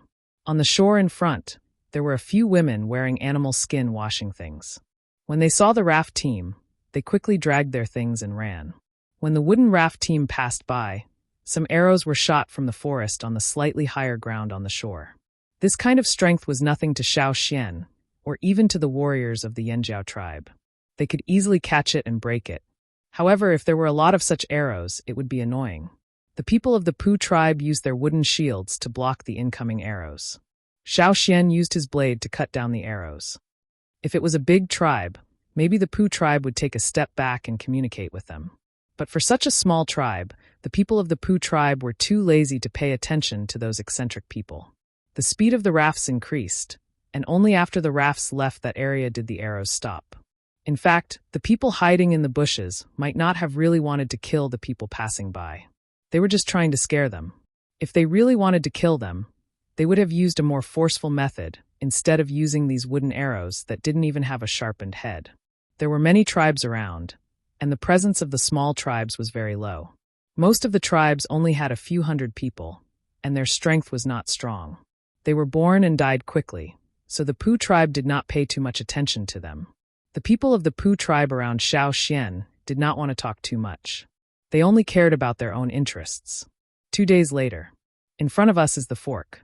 We will stay there for 2 days. The person next to him looked at the dark sky and said. In front of them, the river was divided into two, forming a Y shape. There were many people from other tribes who were traveling to the central region. The Pooh tribe knew many of them, and sometimes they would travel together to make the traveling team bigger. This way, they would have more security. There were too many strong people in the central region. They could only use numbers to fight. Xiao Xian looked over. On both sides of the river, there were no mountains, no dense forests, and became flat. Here, there were many houses. There were wooden houses and also stone houses. The architectural style was also diverse. There were oval, triangular, flat-roofed wooden huts, pointed roof thatched roofs. Just by looking at this, one could see that this was not a tribe. Looking at the people, although the characteristics were not as obvious as the houses, people who saw them would have the same thought. These people were too mixed up, like a plate of loose sand. Every grain of sand came from different river basins, and then gathered here. Although there were many people, but many of them looked very weak. Some were as thin as a match, some had lifeless eyes. Regardless of whether they were adults or children, they were all the same. The children were slightly better. In addition to their physical condition, some would even smile. But the adults, more often than not, were at a loss and depressed. In the end, what happened to these people that made them like this? These people are? Xiao Xian asked the people next to him, who were very experienced. You mean them? The people of the Pooh tribe glanced over, some sighed, some did not care. They are wanderers. The wanderers they spoke of were not tourists, but those who were homeless and had no place to live. They were like rootless duckweed, often moving around, doing all kinds of things to survive. They are people who lost their fire seed. A person of the Pooh tribe next to them said, people who lost their fire seed, no matter where they went, their life would be in darkness. Without their fire seed, where would their power come from? Lost their fire seed? Xiao Xian was very curious about this statement. Yes, their tribe no longer exists. Their fire seed was extinguished, and they lost their source of power. The person said, in the year Xiao Xian awakened, the shaman told them that their source of power was in their body. Under the call of the fire seed, it would gradually begin to awaken, which was the totem in their mind. If the fire seed was extinguished, it meant that the tribe no longer existed. The totem would naturally dissipate, and the source of power in the body would naturally fall into a deep sleep, or even disappear. No wonder those people were in such a state. The tribe was gone, the totem power was gone, and they became wanderers, wandering in the world at a loss. The only thing they could do was to survive, completely dominated by survival instinct. However, the fire seed being extinguished, this statement made Xiao Xian very surprised. He originally thought that the special flame would exist for a long time, but now it seemed that it could be extinguished. But when it was extinguished, the tribe would be gone. According to the people of the Pooh tribe, after the fire seed was extinguished, the tribe would disappear. Some people would use their own special survival skills in exchange for food. For example, coolies. Perhaps, for the rest of their lives, they would be in such a state of wandering. Some people would abandon their beliefs and join other tribes. Their descendants would naturally awaken the totem of other tribes under the call of the fire seed of other tribes. But if the totem power in the body was too mixed, it would be good if the awakening was successful. Even if they would be discriminated against, at least they would have a safe place to stay and a place to belong. But if the awakening failed, they would be driven out of the tribe and continue the wanderer life of their ancestors. Why don't they go hunting? Xiao Xian asked. But after asking, Xiao Xian realized that there might be various situations. Without the totem power, hunting was too risky. Hunting? You smiled. Unless they have to, they won't go hunting by themselves. Even if this place was not like the forest on the other side of the river, but in many places, it was impossible for one or two people to resist. At least a team was needed to barely survive, especially those who had been abandoned by the fire seed. Without faith and power, 9 out of 10 people would die. If both parents are not wanderers, what will happen to the offspring? Xiao Xian asked. Generally speaking, many tribes do not require marriage with people within the tribe, for example, our Pooh tribe. As long as the descendant accepted the guidance of the fire seed, it would be fine. However, there was only one choice, either accept the tribe's fire seed or accept the other. He could only awaken one source of power. Otherwise, if he awakened both sources of power, it would cause conflict.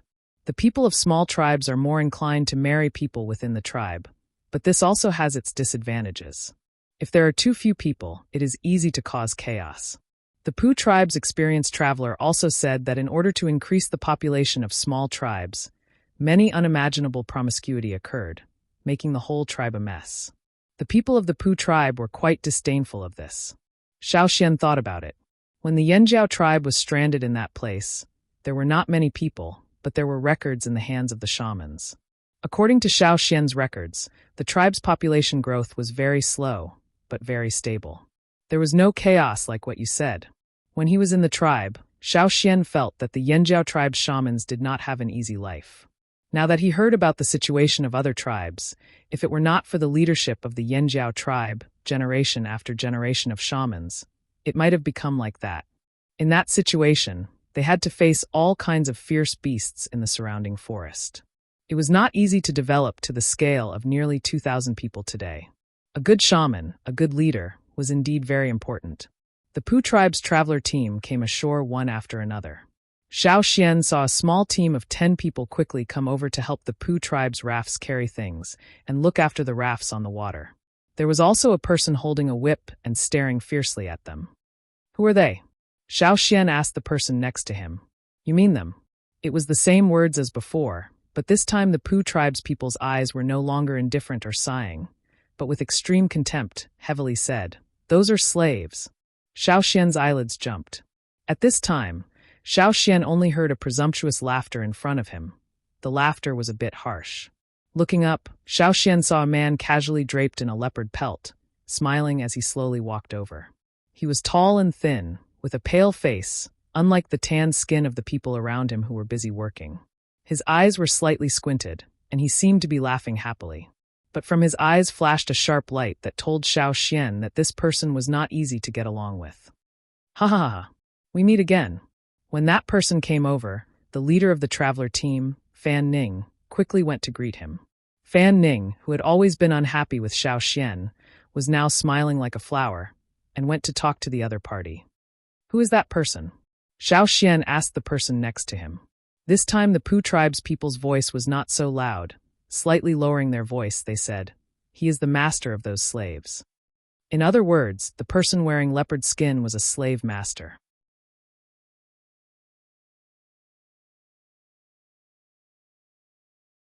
Chapter 171. Although Xiaoxian was very curious about the slaves and the slave master, Xiaoxian still had to follow the travel team to settle down first. The slave master had a lot of houses here.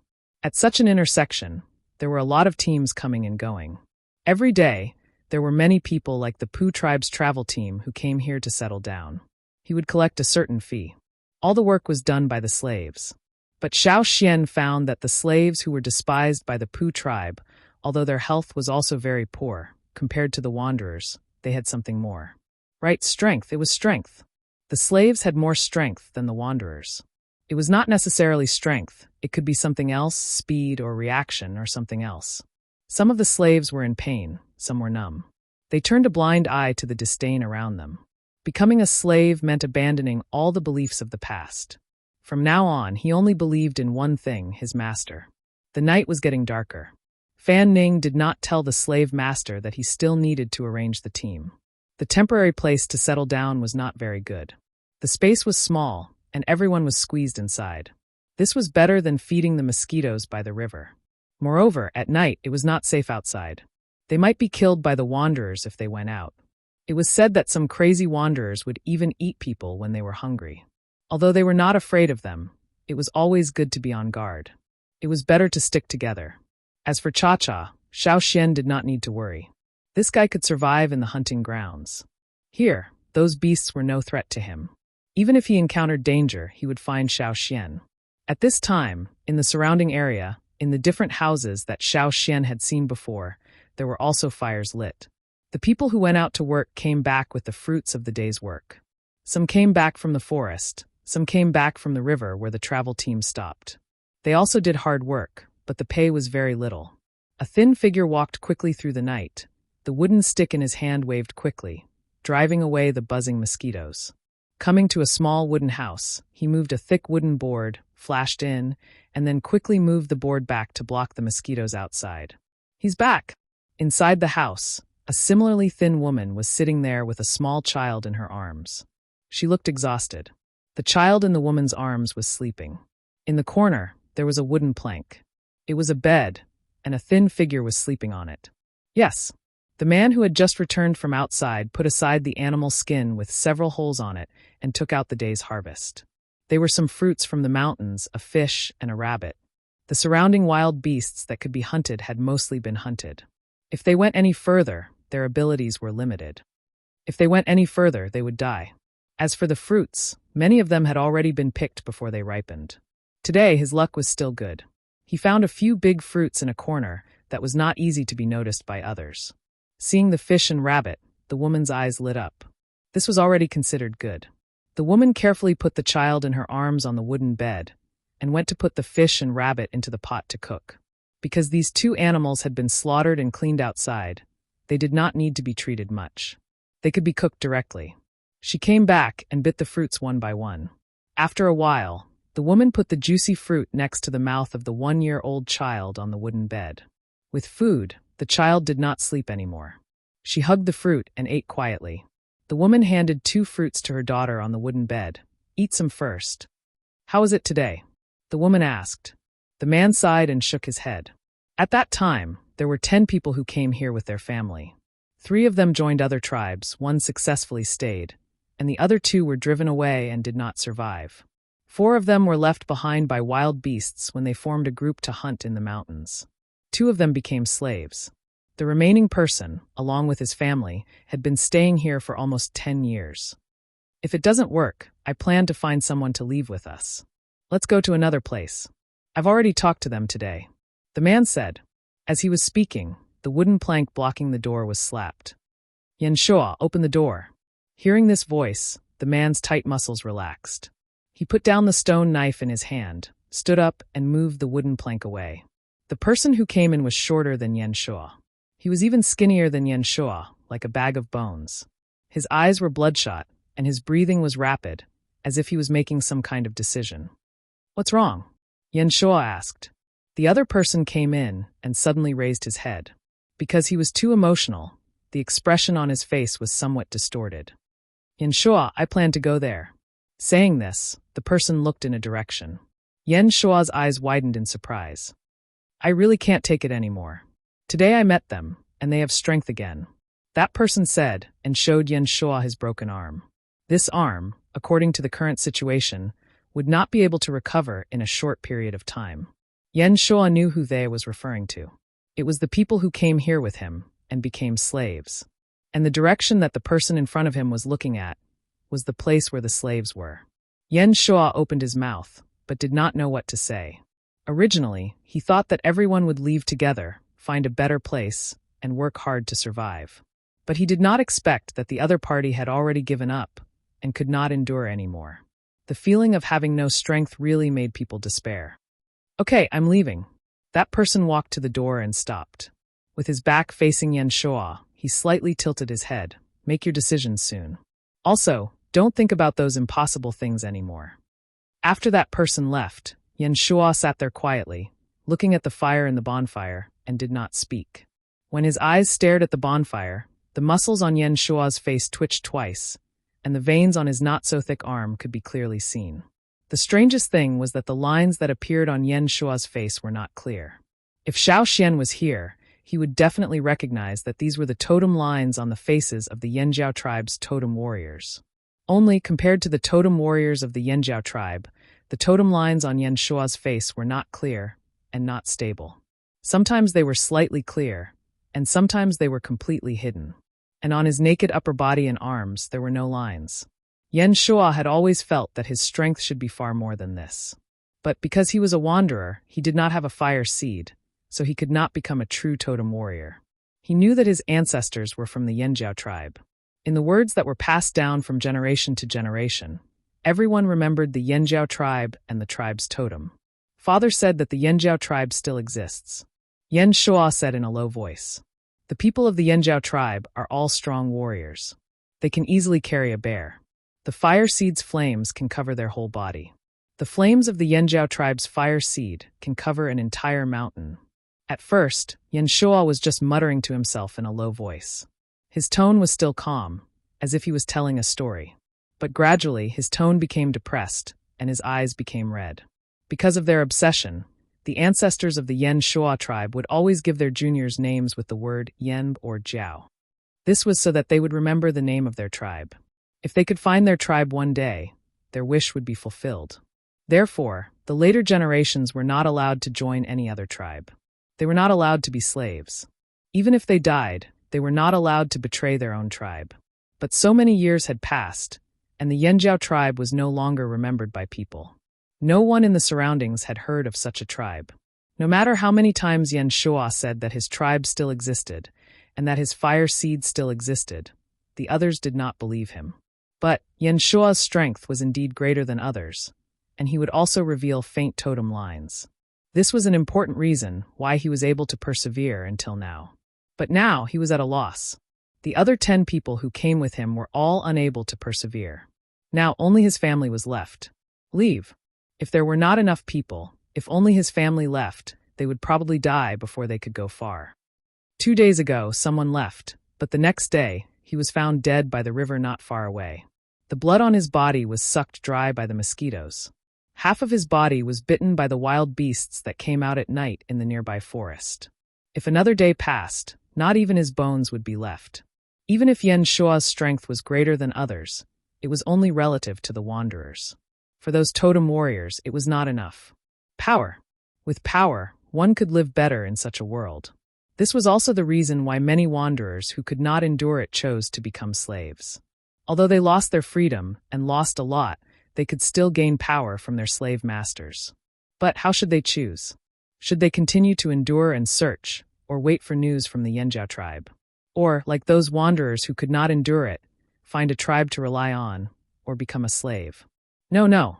Yen Shuo held his head with both hands. He could not give up, he could not. Father said the tribe still exists, still exists. The woman sitting on the wooden plank looked at her husband like this. She wanted to say something but hesitated. She wanted to comfort him, but she also felt that she should be like the others and choose another path. But, just as the woman was about to speak, she realized that on her husband's body, there were some lines that extended down his face and neck. And on his arms, there were some flame-like patterns that started from his shoulders, extended to his entire upper arm, and then past his elbow. The woman was too shocked, she could not speak. Yen Shuo, who was holding his head and thinking, raised his head. His eyes were still filled with red veins. Seeing his wife's appearance, he was a little confused. But when he looked at the direction his wife was pointing at, he also saw those totem patterns that had already spread out. Since he was born, other than the faint totem patterns that appeared on his face when he was 10 years old, there were no other patterns. But now these totem patterns that appeared, those patterns, were like firewood that had been prepared long ago, but had not been lit. Now they were lit one by one. Although they were not clear, they could still roughly see the patterns. Yen Shuo thought of his father's words. You have to believe that in our blood, the power is still there. It is just sleeping. Until one day, when the time is right, it will start to gradually awaken. At the same time, Xiao Xian, who was squeezed into a small room with the others and resting with his eyes closed, suddenly opened his eyes and looked at Yen Shuo's direction. You're tuning in to the Blee Maze Sword of Destiny YouTube channel. We're so grateful for your support, and don't forget to subscribe to join us on this incredible journey through captivating stories. Your generosity through donations truly makes a world of difference, as it's the primary source of revenue that allows me to expand and enhance this channel for you. Thank you from the bottom of my heart for being a part of this adventure.